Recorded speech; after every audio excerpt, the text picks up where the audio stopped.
जो धन गुरु ग्रंथ साहिब जी की पावन बाणी दियाँ लड़ीवार विचारां नता प्रति आप संगतां गुरु दरबार अंदर जुड़ करके और अपने अपने घरां विच बैठ करके इस पावन स्थान तो सरवण करदियां हो वो चल रही लड़ीवार गुरबाणी विचारां दे नाल सांझ पाइए। विचारां दी आरंभता तो पहला सतगुरु धन गुरु ग्रंथ साहिब जी कृपा करन अपना मेहर भरिया हथ सिर ते रखण। सतगुरु जी आप रसना उत्ते वरत के अपनी पावन बाणी अपने शब्द दी विचार सतगुरु जी आप करवा लैन और आप सरबत संगत बख्शो आशीष। कोई रसना वांझी ना रहे। दोवे हाथ जोड़ अपनियां मन बिरतियां एकाग्र करदियां लवाओ गुरु चरनां विच हाज़री। अदब सहित सरबत संगत मिल करके उचारण करो जी सतनाम श्री वाहिगुरु साहिब जी। एक बार फिर करो रसनावां पवित्र और मिलके आखो जी सतनाम श्री वाहिगुरु साहिब जी। वाहिगुरु साहिब जी। माज महला पंजवा। मन तन रता राम प्यारे सरबस दीजै अपना वारे। आठ पहर गोविंद गुण गाइए बिसर ना कोई सासा जियो।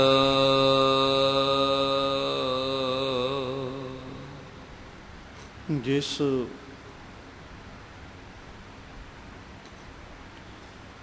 पावन शब्द का पाठ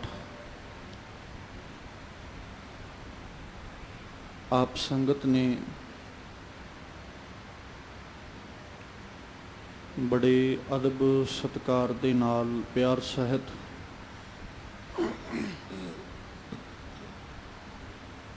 मानयोग भाई साहब होरां पासों सरवण कीता है।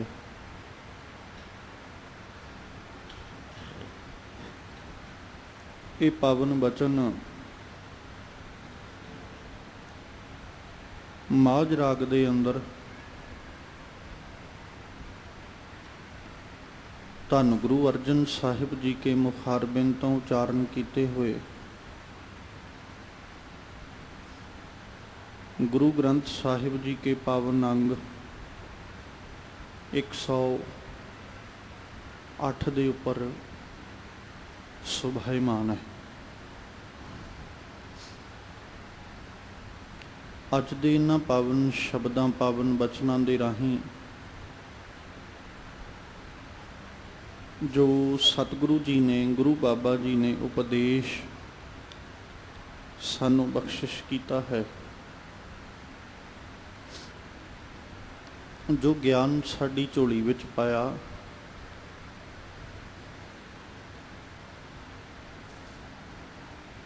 ਉਹਦੇ ਵਿੱਚ सब तो पहला अकाल पुरख परमेश्वर जी के गुण गाउण दी जिहड़ी बात है वो सतगुरु जी कर रहे भी रब्बी गुणां नूं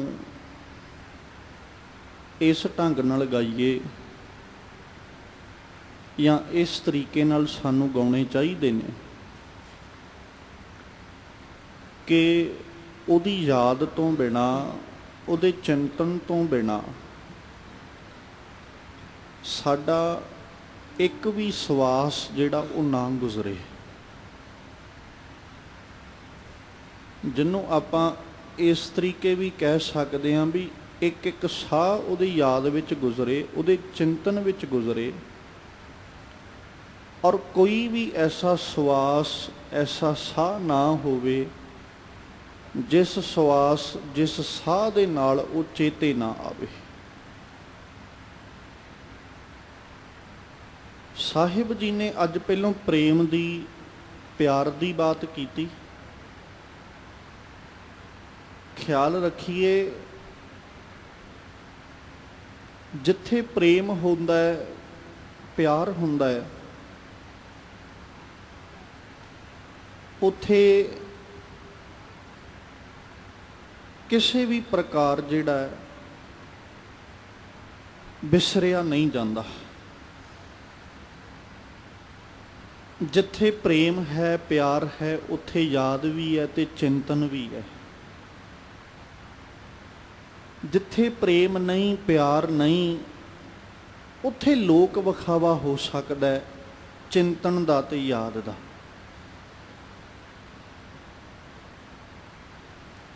ਜਿਵੇਂ ਆਪਾਂ ਸਮਝਣ ਵਾਸਤੇ ਇਉਂ ਕਹਿ ਸਕਦੇ ਹਾਂ, ਜਿੱਥੇ ਤੇ ਪਿਆਰ ਹੈ, ਪ੍ਰੇਮ ਹੈ, ਜਿਹਦੇ ਨਾਲ ਪ੍ਰੇਮ ਹੈ, ਪਿਆਰ ਹੈ, ਉਹ ਹਰ ਵਕਤ ਸਾਡੇ ਚੇਤੇ ਵਿੱਚ ਹੈ, ਸਾਡੀ ਯਾਦ ਵਿੱਚ ਹੈ। ਤੇ ਜਿਹਦੇ ਨਾਲ ਪ੍ਰੇਮ ਨਹੀਂ, ਉਹ ਲੋਕ ਵਿਖਾਵੇ ਵਾਸਤੇ ਉਹਨੂੰ ਚੇਤੇ ਕਰਨਾ ਪੈਂਦਾ ਹੈ ਵੀ ਸੱਜਣਾ ਮੈਂ ਤੈਨੂੰ ਚੇਤੇ ਕਰਦਾ ਆ, ਜਾਂ ਮੈਂ ਤੈਨੂੰ ਕਦੇ ਭੁੱਲਿਆ ਨਹੀਂ। ਇਸ ਤਰ੍ਹਾਂ ਲੋਕ ਵਿਖਾਵਾ। ਸਤਿਗੁਰੂ ਜੀ ਨੇ ਸਭ ਤੋਂ ਪਹਿਲਾਂ ਜ਼ਿਕਰ ਕੀਤਾ, ਕਹਿੰਦੇ ਮਨ ਤਨ ਰੱਤਾ। ਰੱਤਾ ਮਤਲਬ ਰੰਗਿਆ ਜਾਣਾ। ਮਨ ਔਰ ਤਨ ਜਿਹੜਾ ਉਹ ਰੰਗਿਆ ਗਿਆ। ਕਿੱਥੇ? ਰਾਮ ਪਿਆਰੇ, ਰੱਬ ਦੇ ਪ੍ਰੇਮ ਵਿੱਚ। ਔਰ ਜਦੋਂ ਉਹਦੇ ਵਿੱਚ ਮਨ ਔਰ ਤਨ ਜਿਹੜਾ ਉਹ ਰਤਿਆ ਗਿਆ ਨਾ, ਕਹਿੰਦੇ ਸਰਬਸ ਦੀਜੈ ਆਪਣਾ ਵਾਰੇ। ਹੁਣ ਇੰਝ ਲੱਗਦਾ ਵੀ ਮੈਂ ਸਾਰਾ ਕੁਝ ਉਹਦੇ ਤੋਂ ਆਪਣਾ ਕੁਰਬਾਨ ਕਰਦੇ ਹਾਂ, ਵਾਰਦੇ ਹਾਂ। ਜਦੋਂ ਮਨ ਤੇ ਤਨ ਉਹਦੇ ਪ੍ਰੇਮ ਵਿੱਚ ਰੰਗਿਆ ਜਾਂਦਾ ਹੈ, ਫਿਰ ਇੱਕ ਭਾਵਨਾ, ਇੱਕ ਬਿਰਤੀ ਐਸੀ ਬਣਦੀ ਹੈ, ਜਿੱਥੇ ਜ਼ਿਕਰ ਕਰਦੇ ਹਾਂ ਸਤਿਗੁਰੂ ਜੀ ਬਾਣੀ 'ਚ ਕਹਿੰਦੇ ਮਨ ਭੀ ਤੇਰਾ, ਤਨ ਭੀ ਤੇਰਾ। ਇਹ ਮਨ ਵੀ ਤੇਰਾ, ਮਨ ਤਨ ਤੇਰਾ, ਧਨ ਭੀ ਤੇਰਾ। ਹੇ ਪਰਮੇਸ਼ਵਰ ਜੀਓ, ਮੇਰੇ ਕੋਲ ਜਿਹੜਾ ਮਨ ਹੈ ਇਹ ਮਨ ਵੀ ਤੁਹਾਡਾ, ਜਿਹੜਾ ਸਰੀਰ, ਜਿਹੜੀ ਕਾਇਆ ਹੈ ਇਹ ਕਾਇਆ ਵੀ ਤੁਹਾਡੀ, ਔਰ ਜਿਹੜਾ ਮੇਰੇ ਕੋਲ ਧਨ ਹੈ, ਦੌਲਤ ਹੈ, ਇਹ ਧਨ ਦੌਲਤ ਵੀ ਸਾਰਾ ਤੁਹਾਡਾ। ਸਰਬਸ ਦੀਜੈ ਆਪਣਾ ਵਾਰੇ, ਆਪਣਾ ਸਭ ਕੁਝ ਕੁਰਬਾਨ ਕਰ। ਜਦੋਂ ਉਹਦੇ ਪ੍ਰੇਮ ਵਿੱਚ, ਰੰਗ ਵਿੱਚ ਰੰਗਿਆ ਗਿਆ। ਹੁਣ ਇਹ ਕੇਵਲ ਅਸੀਂ ਅਕਾਲ ਪੁਰਖ ਪਰਮੇਸ਼ਵਰ ਜੀ ਦੇ ਪ੍ਰੇਮ ਦੀ ਬਾਤ ਨਹੀਂ, ਜਦੋਂ ਸੰਸਾਰਕ ਤੌਰ ਉੱਤੇ ਵੀ ਆਪਾਂ ਜ਼ਿਕਰ ਕਰਦੇ ਹਾਂ, ਅਕਸਰ ਜਿਹਦੇ ਨਾਲ ਇਨਸਾਨ ਦੀ ਮਿੱਤਰਤਾ, ਜਿਹਦੇ ਨਾਲ ਇਨਸਾਨ ਦਾ ਪ੍ਰੇਮ ਜਿਹੜਾ ਉਹ ਬਣ ਜਾਂਦਾ ਹੈ। ਜਿਵੇਂ ਪਰਿਵਾਰ ਦੇ ਨਾਲ ਬਹੁਤ ਪ੍ਰੇਮ ਹੈ, ਬੜਾ ਪਿਆਰ ਹੈ। ਹੁਣ ਆਪਣੇ ਪਰਿਵਾਰ ਦੀ ਖਾਤਰ, ਆਪਣੇ ਫੈਮਿਲੀ ਦੇ ਕਰਕੇ ਇਨਸਾਨ ਹਰ ਤਰ੍ਹਾਂ ਦਾ ਕਰਮ ਕਰਨ ਲਈ ਤਿਆਰ ਹੈ। ਜੇ ਕੋਈ ਇਹ ਵੀ ਕਹਿ ਦਿੰਦਾ ਵੀ ਆਪਣੇ ਪਰਿਵਾਰ ਕਰਕੇ ਤੈਨੂੰ ਆਪਣੀ ਜਿੰਦ, ਆਪਣੀ ਜਾਨ ਵੀ ਕੁਰਬਾਨ ਕਰਨੀ ਪਏਗੀ, ਤੇ ਇਨਸਾਨ ਕਦੇ ਵੀ ਆਪਣੇ ਕਦਮ ਪਿੱਛੇ ਨਹੀਂ ਖਿੱਚਦਾ। ਹੁਣ ਉੱਥੇ ਕਿਸੇ ਨੇ ਆ ਕੇ ਥੋੜ੍ਹੀ ਕਿਹਾ ਵੀ ਤੂੰ ਭਾਈ ਆਪਣੇ ਪਰਿਵਾਰ ਕਰਕੇ ਕੀ ਕਰੇਗਾ। ਇਨਸਾਨ ਆਪਣੇ ਪ੍ਰੇਮ ਦਾ ਪ੍ਰਗਟਾਵਾ ਕਰ ਰਿਹਾ। ਉਹੀ ਜੇ ਪਿਆਰ ਨਾ ਹੋਵੇ, ਪ੍ਰੇਮ ਨਾ ਹੋਵੇ, ਕਿਹੜੀ ਜਾਨ, ਕਿਹੜੀ ਜਿੰਦ, ਕੋਈ ਕੁਰਬਾਨੀ ਨਹੀਂ। ਜਿੱਥੇ ਪ੍ਰੇਮ ਹੈ ਉੱਥੇ ਸਭ ਕੁਝ ਵਾਰ ਦਿੱਤਾ ਜਾਂਦਾ, ਤੇ ਜਿੱਥੇ ਪ੍ਰੇਮ ਨਹੀਂ ਉੱਥੇ ਕੁਝ ਵੀ ਇਨਸਾਨ ਕੁਰਬਾਨ ਕਰਨ ਲੱਗਿਆਂ, ਵਾਰਨ ਲੱਗਿਆਂ ਸੋਚਦਾ। ਮਾਲਕ ਜੀ ਨੇ ਅੱਜ ਅਕਾਲ ਪੁਰਖ ਪਰਮੇਸ਼ਵਰ ਜੀ ਕੇ ਪ੍ਰੇਮ ਦੀ ਬਾਤ ਕੀਤੀ, ਪਿਆਰ ਦੀ ਬਾਤ ਕੀਤੀ। ਜਦੋਂ ਮਨ ਔਰ ਤਨ ਜਿਹੜਾ ਉਸ ਅਕਾਲ ਪੁਰਖ ਪ੍ਰੇਮ ਪਰਮੇਸ਼ਵਰ ਜੀ ਕੇ ਪ੍ਰੇਮ ਵਿੱਚ ਰੰਗਿਆ ਗਿਆ, ਹੁਣ ਉਸ ਵਕਤ ਇਨਸਾਨੀ ਜੀਵਨ ਜਿਹੜਾ ਹੈ ਇਹ ਕਿਸੇ ਵੀ ਵਸਤੂ ਦੇ ਲਾਲਚ ਵਿੱਚ ਜਾਂ ਕਿਸੇ ਵੀ ਵਸਤੂ ਦੇ ਮੋਹ ਵਿੱਚ ਗਰਸਿਆ ਨਹੀਂ ਜਾਂਦਾ, ਕਿਉਂਕਿ ਉਸ ਵਕਤ ਸਿਰਫ ਅਕਾਲ ਪੁਰਖ ਪਰਮੇਸ਼ਵਰ ਦਾ ਪ੍ਰੇਮ ਹੈ। ਤੇ ਜਿੱਥੇ ਪ੍ਰੇਮ ਹੈ ਉੱਥੇ ਫਿਰ ਸਾਰਾ ਕੁਝ ਉਹ ਬੜੀ ਆਸਾਨੀ ਦੇ ਨਾਲ, ਜਿਵੇਂ ਆਪਾਂ ਬਾਪੂ ਜੀ ਕੀ ਪਾਵਨ ਬਾਣੀ 'ਚ ਬਚਨ ਪੜ੍ਹਦੇ ਆ ਨਾ, ਉਸ ਵਕਤ ਤੇ ਇਨਸਾਨ ਇਹ ਕਹਿੰਦਾ ਹੈ, ਅਬ ਹਮ ਚਲੀ ਠਾਕੁਰ ਪਹਿਹਾਰ, ਜਬ ਹਮ ਸ਼ਰਨ ਪ੍ਰਭੂ ਕੀ ਆਈ, ਰਾਖ ਪ੍ਰਭੂ ਭਾਵੇਂ ਮਾਰ, ਕੋਈ ਭਲਾ ਕਹੋ ਭਾਵੇਂ ਬੁਰਾ ਕਹੋ, ਹਮ ਤਨ ਦਿਓ ਹੈ ਧਾਰ। ਇਹ ਪ੍ਰੇਮ ਦੀ ਖੇਡ ਹੈ।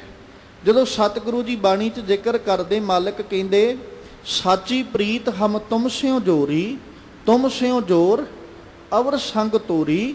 ਹੇ ਅਕਾਲ ਪੁਰਖ ਜੀਓ, ਤੁਹਾਡੇ ਨਾਲ ਪ੍ਰੇਮ ਐਸਾ ਬਣਿਆ ਕਿ ਜਿਸ ਦਿਨ ਤੋਂ ਪ੍ਰੇਮ ਤੁਹਾਡੇ ਨਾਲ ਬਣਿਆ, ਉਸ ਦਿਨ ਤੋਂ ਸੰਸਾਰ ਨਾਲ ਪ੍ਰੇਮ ਦੀ ਬਾਤ ਕਰਨ ਨੂੰ ਚੇਤੀ ਨਹੀਂ ਕਰਦਾ, ਜਾਂ ਕਿਸੇ ਹੋਰ ਨਾਲ ਪ੍ਰੀਤ ਜੋੜਨ ਦਾ ਚਿੱਤ ਨਹੀਂ।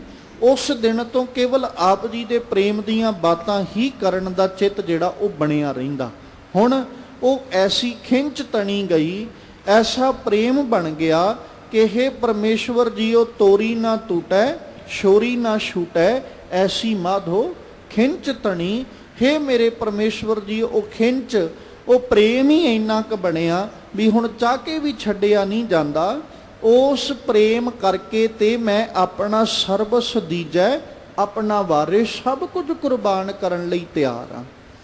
ਜਿਵੇਂ ਆਪਾਂ ਭਗਤ ਕਬੀਰ ਸਾਹਿਬ ਜੀ ਦਾ ਪਾਵਨ ਬਚਨ ਪੜ੍ਹਦੇ ਹਾਂ, ਜਿੱਥੇ ਉਹਨਾਂ ਨੇ ਇਹ ਜ਼ਿਕਰ ਕੀਤਾ, ਕਰਵਤ ਭਲਾ ਨਾ ਕਰਵਟ ਤੇਰੀ, ਲਾਗ ਗਲੇ ਸੁਨ ਬਿਨਤੀ ਮੇਰੀ, ਹਉ ਵਾਰੀ ਮੁਖ ਫੇਰ ਪਿਆਰੇ, ਕਰਵਟ ਦੇ ਮੋਕੋ ਕਾਹੇ ਕੋ ਮਾਰੇ।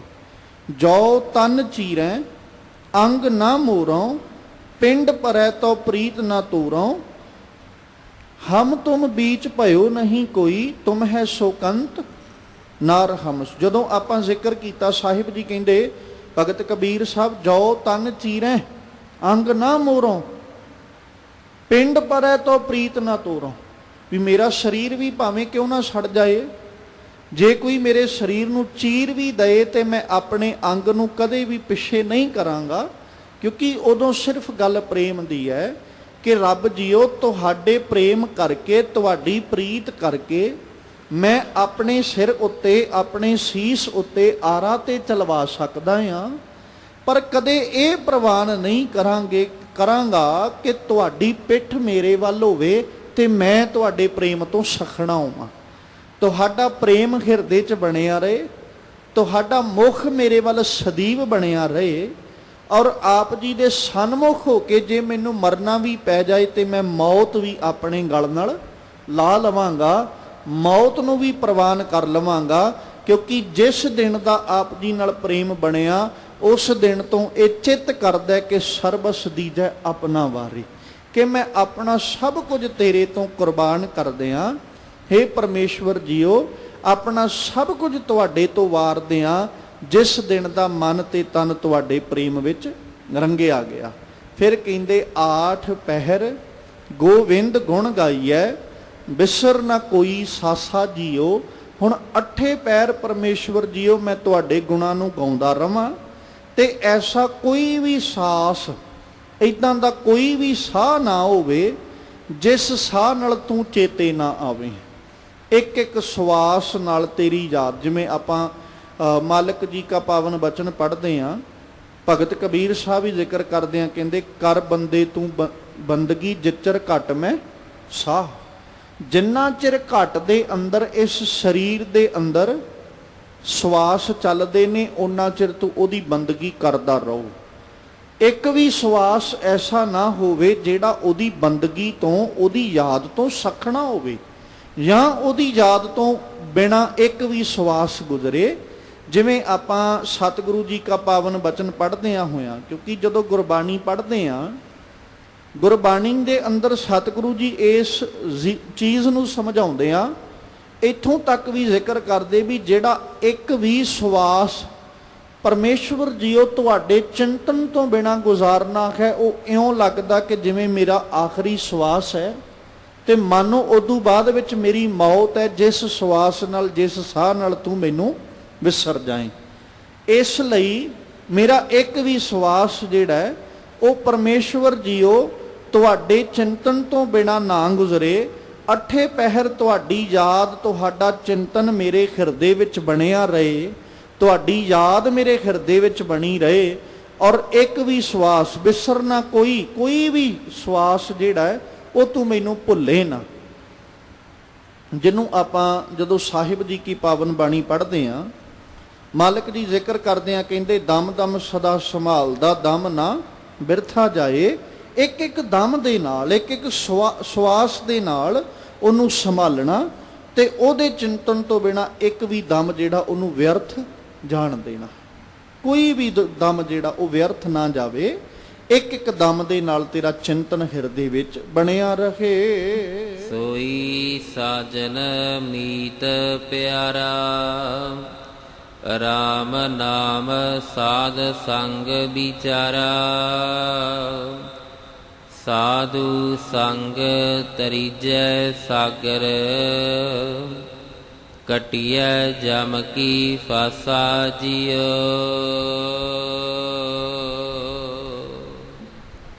ਸੋਈ ਸਾਜਨ ਮੀਤ ਪਿਆਰਾ, ਕਹਿੰਦੇ ਹੁਣ ਉਹੀ ਸੱਜਣ ਜਿਹੜਾ ਮਿੱਤਰ ਜਿਹੜਾ ਬੜਾ ਪਿਆਰਾ ਹੈ। ਰਾਮ ਨਾਮ ਸਾਧ ਸੰਗ ਵਿਚਾਰਾ, ਹੁਣ ਚਿੱਤ ਕਰਦਾ ਵੀ ਸਾਧੂਆਂ ਦੇ ਸੰਗ ਵਿੱਚ ਬਹਿ ਕੇ, ਗੁਰਮੁਖ ਜਨਾਂ ਦੇ ਸੰਗ ਵਿੱਚ ਬਹਿ ਕੇ ਤੇ ਰਾਮ ਦੇ ਨਾਮ ਦੀ ਵਿਚਾਰ ਕਰੀਏ, ਰੱਬੀ ਬਾਤਾਂ ਪਾਉਂਦੇ ਰਹੀਏ, ਅਕਾਲ ਪੁਰਖ ਪਰਮੇਸ਼ਵਰ ਦਾ ਚਿੰਤਨ ਬਣਿਆ ਰਹੇ। ਗੱਲ ਤੇ ਉਹਦੇ ਚਿੰਤਨ ਦੀ ਹੈ ਕਿ ਇੱਕ ਵੀ ਸਵਾਸ ਉਹਦੇ ਚਿੰਤਨ ਤੋਂ ਬਿਨਾਂ ਨਾ ਗੁਜ਼ਰੇ। ਰੱਬੀ ਪਿਆਰਿਆਂ ਦੇ ਸੰਗ ਵਿੱਚ ਬੈਠਾਂਗੇ, ਕੀ ਕਰਾਂਗੇ ਉੱਥੇ ਬਹਿ ਕੇ? ਅਕਾਲ ਪੁਰਖ ਪਰਮੇਸ਼ਵਰ ਦੀਆਂ ਬਾਤਾਂ। ਜਦੋਂ ਇੱਕ ਇੱਕ ਸਵਾਸ ਦੇ ਨਾਲ ਉਹਦੀ ਵਿਚਾਰ, ਉਹਦੀਆਂ ਬਾਤਾਂ ਪਾਵਾਂਗੇ ਤੇ ਕੀ ਹੋਏਗਾ? ਹਰ ਸਵਾਸ ਉਹਦੇ ਲੇਖੇ ਵਿੱਚ, ਉਹਦੇ ਚਿੰਤਨ ਵਿੱਚ। ਗੁਰੂ ਅਰਜਨ ਸਾਹਿਬ ਜੀ ਕਹਿੰਦੇ ਕਿ ਉਹ ਸੱਜਣ ਮੇਰਾ ਬੜਾ ਪਿਆਰਾ ਹੈ, ਬਹੁਤ ਉਹਦੇ ਨਾਲ ਮੇਰੀ ਮਿੱਤਰਤਾ, ਉਹਦੇ ਨਾਲ ਬੜੀ ਨੇੜਤਾ ਬਣੀ ਹੈ। ਇੰਨੀ ਕੁ ਨੇੜਤਾ ਵੀ ਹੁਣ ਚਿੱਤ ਕਰਦਾ ਵੀ ਜਿੱਥੇ ਵੀ ਬੈਠਾ ਮੈਂ ਉਹਦੇ ਚਿੰਤਨ ਵਿੱਚ ਬੈਠਾਂ, ਜਿੱਥੇ ਵੀ ਜੁੜਾਂ ਉਹਦੇ ਚਿੰਤਨ ਵਿੱਚ ਜੁੜਾਂ, ਕਿਉਂਕਿ ਉਹਦਾ ਚਿੰਤਨ ਕਰਦਿਆਂ ਹੀ ਇਨਸਾਨ ਜਿਹੜਾ ਇਹ ਭਵਜਲ ਸਾਗਰ ਤੋਂ ਪਾਰ ਲੰਘਦਾ ਹੈ। ਜਾਂ ਭਵਜਲ ਸਾਗਰ ਤੋਂ ਇਨਸਾਨ ਉਦੋਂ ਹੀ ਪਾਰ ਹੁੰਦਾ ਹੈ ਜਦੋਂ ਅਕਾਲ ਪੁਰਖ ਪਰਮੇਸ਼ਵਰ ਜੀ ਕੇ ਨਾਮ ਦਾ ਸਹਾਰਾ, ਉਹਦੇ ਨਾਮ ਦਾ ਆਸਰਾ ਲੈ ਲੈਂਦਾ ਹੈ। ਫਿਰ ਇਹ ਇਨਸਾਨ ਭਵਜਲ ਸਾਗਰ ਤੋਂ ਪਾਰ ਲੰਘ ਜਾਂਦਾ ਹੈ। ਤੇ ਬਾਪੂ ਜੀ ਨੇ ਜ਼ਿਕਰ ਕੀਤਾ, ਕਹਿੰਦੇ ਸਾਧੂ ਸੰਗ ਤਰੀਜੈ, ਸਾਧੂ ਦੇ ਸੰਗ ਨਾਲ ਕੀ ਕਰੀਦਾ? ਤਰ ਜਾਈਦਾ। ਕੀ? ਸਾਗਰ, ਇਹ ਸੰਸਾਰ ਰੂਪੀ ਸਾਗਰ ਜਿਹੜਾ ਸਮੁੰਦਰ ਜਿਹੜਾ ਹੈ। ਔਰ ਕੱਟੀ ਹੈ ਜਮ ਕੀ ਫਾਸਾ ਜੀਓ, ਤੇ ਜਮਾਂ ਦੀ ਜਿਹੜੀ ਫਾਹੀ ਹੈ ਨਾ, ਉਹ ਫਾਹੀ ਵੀ ਕੱਟੀ ਜਾਂਦੀ ਹੈ। ਬੰਧਨ ਹਮੇਸ਼ਾ ਡੋਬਦੇ ਨੇ, ਆਜ਼ਾਦੀ ਹਮੇਸ਼ਾ ਤਾਰਦੀ ਹੈ। ਤਰਨਾ ਲੱਖ ਆਉਂਦਾ ਹੋਵੇ, ਪਰ ਜੇ ਇਨਸਾਨ ਨੂੰ ਬੰਧਨਾਂ ਵਿੱਚ ਪਾ ਕੇ ਸੁੱਟ ਦਿੱਤਾ ਜਾਏ ਤੇ ਡੁੱਬ ਜਾਂਦਾ ਹੈ। ਜੇ ਉਹੀ ਇਨਸਾਨ ਨੂੰ ਬੰਧਨਾਂ ਤੋਂ ਆਜ਼ਾਦ ਕਰ ਦਿੱਤਾ ਜਾਏ ਤੇ ਉਹ ਆਸਾਨੀ ਨਾਲ ਤਰ ਜਾਂਦਾ ਹੈ। ਸਾਹਿਬ ਜੀ ਕਹਿੰਦੇ ਕਿ ਸਾਧੂ ਸੰਗ ਤਰੀਜੈ, ਜਿਵੇਂ ਆਪਾਂ ਮਾਲਕ ਜੀ ਕਾ ਪਾਵਨ ਬਚਨ ਪੜ੍ਹਦੇ ਹਾਂ, ਸਤਿਗੁਰੂ ਜੀ ਜ਼ਿਕਰ ਕਰਦੇ ਆ, ਆਖਦੇ ਕਿ ਇਹ ਜਿਹੜੀ ਸਮਾਂ, ਇਹ ਜਿਹੜਾ ਵੇਲਾ ਹੈ ਤੇਰੇ ਕੋਲ ਗੋਬਿੰਦ ਨੂੰ ਮਿਲਣ ਦਾ ਹੈ, ਔਰ ਇਸ ਗੋਬਿੰਦ ਨੂੰ ਮਿਲਣ ਵਾਲੇ ਸਮੇਂ ਨੂੰ ਅਜਾਈ ਨਾ ਗਵਾਈ, ਇੱਕ ਇੱਕ ਸਵਾਸ ਨਾਲ ਉਹਨੂੰ ਚੇਤਾ ਕਰਦਾ ਰਹੀਂ। ਜਿਹਨੂੰ ਗੁਰੂ ਅਰਜਨ ਸਾਹਿਬ ਕਹਿੰਦੇ, ਭਈ ਪ੍ਰਾਪਤ ਮਾਨੁਖ ਦੇ ਹੁਰੀਆ, ਗੋਬਿੰਦ ਮਿਲਣ ਕੀ ਇਹ ਤੇਰੀ ਬਰੀਆ, ਅਵਰ ਕਾਜ ਤੇਰਾ ਕਿਤੇ ਨਾ ਕਾਮ, ਮਿਲ ਸਾਧ ਸੰਗਤ ਭਜ ਕੇਵਲ ਨਾਮ। ਫਿਰ ਸਰੰਜਾਮ ਲਾਗ ਭਵਜਲ ਤਰਨ ਕੈ, ਜਨਮ ਬ੍ਰਿਥਾ ਜਾਤ ਰੰਗ ਮਾਇਆ ਕਹਿ। ਜਪ ਤਪ ਸੰਜਮ ਧਰਮ ਨਾ ਕਮਾਇਆ, ਸੇਵਾ ਸਾਧਨਾ ਜਾਣਿਆ ਹਰ ਰਾਇਆ। ਕਹੋ ਨਾਨਕ ਹਮ ਨੀਚ ਕਰਮਾ, ਸ਼ਰਨ ਭਰੇ ਕੀ ਰਾਖੋ ਸ਼ਰਮਾ। ਹੁਣ ਭਵਜਲ ਤਰਨਾ ਤੇ ਭਵਜਲ ਤਰਨ ਵਾਸਤੇ ਮਾਲਕ ਕਹਿੰਦੇ ਸਰੰਜਾਮ ਲਾਗ, ਇੰਤਜ਼ਾਮ ਵਿੱਚ ਲੱਗ ਭਾਈ। ਭਵਜਲ ਤਰਨ ਕਹਿ, ਜਿਹੜਾ ਇੰਤਜ਼ਾਮ ਤੈਨੂੰ ਭਵਜਲ ਸਾਗਰ ਤੋਂ ਪਾਰ ਲੰਘਣ ਦੇ ਵਿੱਚ ਜਾਂ ਪਾਰ ਲੰਘਾਉਣ ਦੇ ਵਿੱਚ ਕਰਮ ਆਵੇ, ਆਪਣਾ ਉਹ ਇੰਤਜ਼ਾਮ ਕਰ, ਉਸ ਸਰੰਜਾਮ ਵਿੱਚ ਲੱਗ। ਤੇ ਉਹ ਸਰੰਜਾਮ ਲਈ ਸਭ ਤੋਂ ਪਹਿਲਾ ਤਰੀਕਾ ਕੀ ਹੈ? ਮਿਲ ਸਾਧ ਸੰਗਤ ਭਜ ਕੇਵਲ ਨਾਮ। ਅਕਾਲ ਪੁਰਖ ਪਰਮੇਸ਼ਵਰ ਦੇ ਪਿਆਰਿਆਂ ਦੇ ਸੰਗ ਵਿੱਚ ਬਹਿ ਕੇ ਉਹਦੇ ਨਾਮ ਨੂੰ ਭਜ, ਉਹਨੂੰ ਚੇਤੇ ਕਰ। ਜਦੋਂ ਉਹਨੂੰ ਚੇਤੇ ਕਰੇਗਾ, ਉਹਦਾ ਚਿੰਤਨ ਹੀ ਤੈਨੂੰ ਇਸ ਭਵਜਲ ਸਾਗਰ ਤੋਂ ਤਾਰੇਗਾ। ਤੇ ਬਾਪੂ ਜੀ ਆਖਦੇ ਕਹਿੰਦੇ ਸਾਧੂ ਸੰਗ ਤਰੀਜੈ, ਗੁਰੂ ਕੇ ਪਿਆਰਿਆਂ ਦੇ ਸੰਗ ਵਿੱਚ ਬੈਠਿਆਂ ਸਾਗਰ ਜਿਹੜਾ ਇਹ ਤਰ ਜਾਈਦਾ। ਔਰ ਉਦੋਂ ਤਰੀਦਾ ਜਦੋਂ ਜਮਾਂ ਦੀ ਫਾਹੀ ਕੱਟੀ ਜਾਂਦੀ ਹੈ, ਜਾਂ ਇਸ ਤਰ੍ਹਾਂ ਕਹਿ ਲਓ ਜਦੋਂ ਇਨਸਾਨ ਸੰਸਾਰੀ ਸਾਰੇ ਬੰਧਨਾਂ ਤੋਂ ਆਜ਼ਾਦ ਹੋ ਜਾਂਦਾ ਹੈ, ਸੰਸਾਰਕ ਸਾਰੇ ਬੰਧਨਾਂ ਤੋਂ ਖਲਾਸੀ ਹਾਸਲ ਕਰ ਲੈਂਦਾ ਹੈ, ਉਸ ਵਕਤ ਇਸ ਭਵਜਲ ਸਾਗਰ ਨੂੰ ਤਰਨਾ ਇਹਦੇ ਲਈ ਹੋਰ ਵੀ ਸੁਖਾਲਾ ਬਣ ਜਾਂਦਾ ਹੈ। ਭਵਜਲ ਸਾਗਰ ਆਸਾਨੀ ਨਾਲ ਪਾਰ ਲੰਘ ਜਾਂਦਾ ਹੈ, ਪਰ ਉਸ ਵਕਤ ਜਦੋਂ ਜਮਾਂ ਦੀ ਫਾਹੀ ਤੋਂ ਖਲਾਸੀ ਮਿਲ ਜਾਏ, ਬੰਧਨਾਂ ਤੋਂ ਖਲਾਸੀ ਮਿਲ ਜਾਏ, ਉਹ ਬੰਧਨ ਚਾਹੇ ਸੰਸਾਰਿਕ ਤੌਰ ਉੱਪਰਲੇ ਨੇ, ਸੰਸਾਰਿਕ ਪਦਾਰਥ ਰੂਪ ਬੰਧਨ ਨੇ, ਜਾਂ ਉਹ ਬੰਧਨ ਵਿਕਾਰਾਂ ਰੂਪ ਆਪਣੀ ਜ਼ਿੰਦਗੀ 'ਚ ਪਾਈ ਬੈਠਾ ਹੈ। ਔਰ ਇੱਥੋਂ ਤੱਕ ਕਿਉਂ ਨਾ ਕਹਿ ਲਈਏ ਕਿ ਇਨਸਾਨ ਭਾਵੇਂ ਆਪਣੇ ਖੜੇ ਕੀਤੇ ਹੋਏ ਝਮੇਲਿਆਂ ਦੇ ਬੰਧਨਾਂ 'ਚ ਹੀ ਕਿਉਂ ਨਾ ਜਕੜਿਆ ਹੋਵੇ, ਬੰਧਨ ਤੇ ਅਕਸਰ ਬੰਧਨ ਹੈ। ਤੇ ਜਦੋਂ ਬੰਧਨ ਵਿੱਚ ਹੋਏਗਾ, ਉਦੋਂ ਭਵਜਲ ਸਾਗਰ ਕਦੇ ਵੀ ਪਾਰ ਲੰਘਿਆ ਨਹੀਂ ਜਾ ਸਕਦਾ। ਆਜ਼ਾਦੀ ਮਿਲੇਗੀ ਤੇ ਭਵਜਲ ਸਾਗਰ ਲੰਘਾਂਗੇ, ਆਜ਼ਾਦੀ ਮਿਲੇਗੀ ਤੇ ਅਰਜ਼ੋਈ ਕਰਾਂਗੇ, ਆਜ਼ਾਦੀ ਮਿਲੇਗੀ ਤੇ ਅਰਦਾਸ ਜਿਹੜੀ ਉਹ ਸਾਹਿਬ ਦੇ ਦਰ ਤੇ ਪ੍ਰਵਾਨੀ ਜਾਏਗੀ। ਇਸੇ ਕਰਕੇ ਮਾਲਕ ਦੀ ਜ਼ਿਕਰ ਕਰਦਿਆਂ ਕਹਿੰਦੇ ਕਿ ਪਰਮੇਸ਼ਵਰ ਜੀਓ, ਅਸੀਂ ਬੰਧਨਾਂ ਦੇ ਅੰਦਰ ਜਕੜੇ ਹਾਂ, ਪਰ ਤੁਹਾਡਾ ਨਾਮ ਸਾਡੇ ਲਈ ਸਹਾਰਾ ਹੈ। ਤੇ ਜੇ ਕਿਤੇ ਤੁਸੀਂ ਕਿਰਪਾ ਕਰਦੇ ਹੋ, ਕਿਉਂਕਿ ਤੁਹਾਡੇ ਨਾਮ ਤੋਂ ਬਿਨਾ, ਤੁਹਾਡੇ ਚਿੰਤਨ ਤੋਂ ਬਿਨਾ ਨਾ ਤੇ ਸਾਨੂੰ ਕੋਈ ਆਜ਼ਾਦੀ ਦਿਵਾ ਸਕਦਾ, ਔਰ ਨਾ ਹੀ ਸਾਨੂੰ ਇਸ ਭਵਜਲ ਸਾਗਰ ਤੋਂ ਪਾਰ ਲੰਘਾ ਸਕਦਾ ਹੈ। ਸਾਰਾ ਕੁਝ ਤੁਹਾਡੇ ਹੱਥ ਵੱਸ ਹੈ, ਸਾਰਾ ਕੁਝ ਤੁਹਾਡੇ ਜ਼ੋਰ ਵਿੱਚ ਹੈ। ਤੇ ਤੁਸੀਂ ਜਿਵੇਂ ਚਾਹੋ ਉਸੇ ਤਰ੍ਹਾਂ ਇਨਸਾਨ ਨੂੰ ਭਵਜਲ ਸਾਗਰ ਤੋਂ ਪਾਰ ਲੰਘਾ ਸਕਦੇ ਹੋ। ਪਰ ਜਦੋਂ ਤੁਸੀਂ ਆਪਣਾ ਬਲ ਬਖਸ਼ਿਸ਼ ਕਰੋ, ਉਦੋਂ ਜਿਵੇਂ ਮਾਲਕ ਜੀ ਕਹਿੰਦੇ ਨਾ, ਬਲ ਹੋਆ ਬੰਧਨ ਛੁਟੇ, ਸਭ ਕਿਛ ਹੋਤ ਉਪਾਏ, ਨਾਨਕ ਸਭ ਕਿਛ ਤੁਮਰੇ ਹਾਥ ਮੈਂ ਤੁਮ ਹੀ ਹੋਤ ਸਹਾਏ। ਰੱਬ ਜੀ ਤੁਸੀਂ ਸਹਾਇਕ ਹੋਵੋ ਤੇ ਇਨਸਾਨ ਆਜ਼ਾਦ ਹੋ ਜਾਂਦਾ ਹੈ, ਭਵਜਲ ਸਾਗਰ ਲੰਘ ਜਾਂਦਾ ਹੈ। ਜੇ ਤੁਸੀਂ ਸਹਾਇਕ ਨਹੀਂ, ਫਿਰ ਇਨਸਾਨ ਦਾ ਹਰ ਇੱਕ ਕੀਤਾ ਹੀਲਾ ਵੀ ਇਹਦੇ ਲਈ ਬੰਧਨ ਬਣ ਜਾਂਦਾ। ਇਹਦਾ ਵਰਤਿਆ ਹਰ ਢੰਗ, ਹਰ ਤਰੀਕਾ ਇਨਸਾਨ ਦੇ ਲਈ ਕੈਦ ਬਣ ਜਾਂਦਾ ਹੈ। ਯਤਨ ਤੇ ਬਹੁਤ ਕਰਦਾ ਹੈ, ਤਰੀਕੇ ਤੇ ਬਹੁਤ ਵਰਤਦਾ ਹੈ, ਪਰ ਵਰਤਿਆ ਹੋਇਆ ਤਰੀਕਾ ਜਿਹੜਾ ਹੈ ਨਾ, ਤੁਹਾਡੀ ਸਹਾਇਤਾ ਤੋਂ ਬਿਨਾ, ਤੁਹਾਡੀ ਮਦਦ ਤੋਂ ਬਿਨਾ ਮਾਲਕ ਜੀਓ ਇੱਕ ਬੰਧਨ ਹੀ ਬਣ ਜਾਂਦਾ ਹੈ। ਪਰ ਜੇ ਤੁਸੀਂ ਕਿਰਪਾ ਕਰ ਦੋ, ਫਿਰ ਹਰ ਇੱਕ ਬੰਧਨ ਤੋਂ ਆਜ਼ਾਦੀ ਤੇ ਖਲਾਸੀ ਵੀ ਤੁਸੀਂ ਆਪ ਕਰਦੇ ਹੋ। ਬਲ ਹੋਵੇ ਜਿੰਨਾ ਮਰਜ਼ੀ ਹੋਵੇ, ਅਸੀਂ ਜਿੰਨਾ ਬਲ ਵਰਤਾਂਗੇ ਆਪਣੀ ਮਤ ਅਨੁਸਾਰ। ਇਹ ਤੋਂ ਪਹਿਲਾ ਸ਼ਲੋਕ, ਬਲ ਛੁਟਕਿਓ ਬੰਧਨ ਪਰੇ। ਹੁਣ ਮੈਂ ਉਪਾਏ ਤੇ ਬਹੁਤ ਕਰ ਰਿਹਾ, ਤਰੀਕੇ ਤੇ ਬਹੁਤ ਵਰਤ ਰਿਹਾ, ਪਰ ਕਛੂ ਨਾ ਹੋਤ ਉਪਾ, ਚੱਲਦਾ ਕੋਈ ਨਹੀਂ। ਜਦੋਂ ਇਨਸਾਨ ਜਿਹੜਾ ਨਾ ਬੰਧਨਾਂ ਵਿੱਚ ਜਕੜਿਆ ਜਾਏ, ਫਿਰ ਉਹਦਾ ਹਰ ਹੀਲਾ ਵਿਅਰਥ ਹੈ। ਉਹ ਜੋ ਮਰਜ਼ੀ ਕਰਦਾ ਰਹੇ, ਹਰ ਹੀਲਾ ਹਰ ਵਸੀਲਾ ਅਜਾਈ ਜਾਂਦਾ।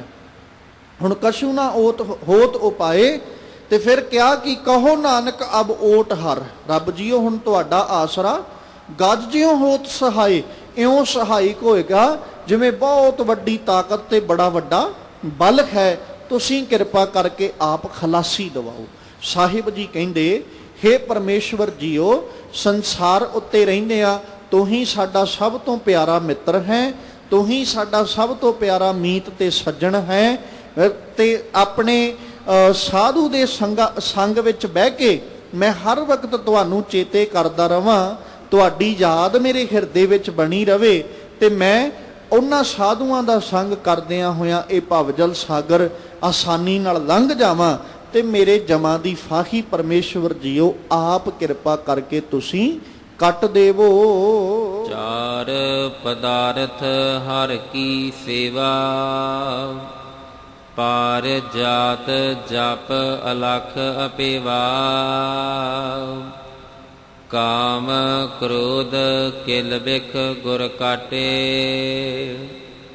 ਪੂਰਨ ਹੋਈ ਆਸਾ ਜੀਓ।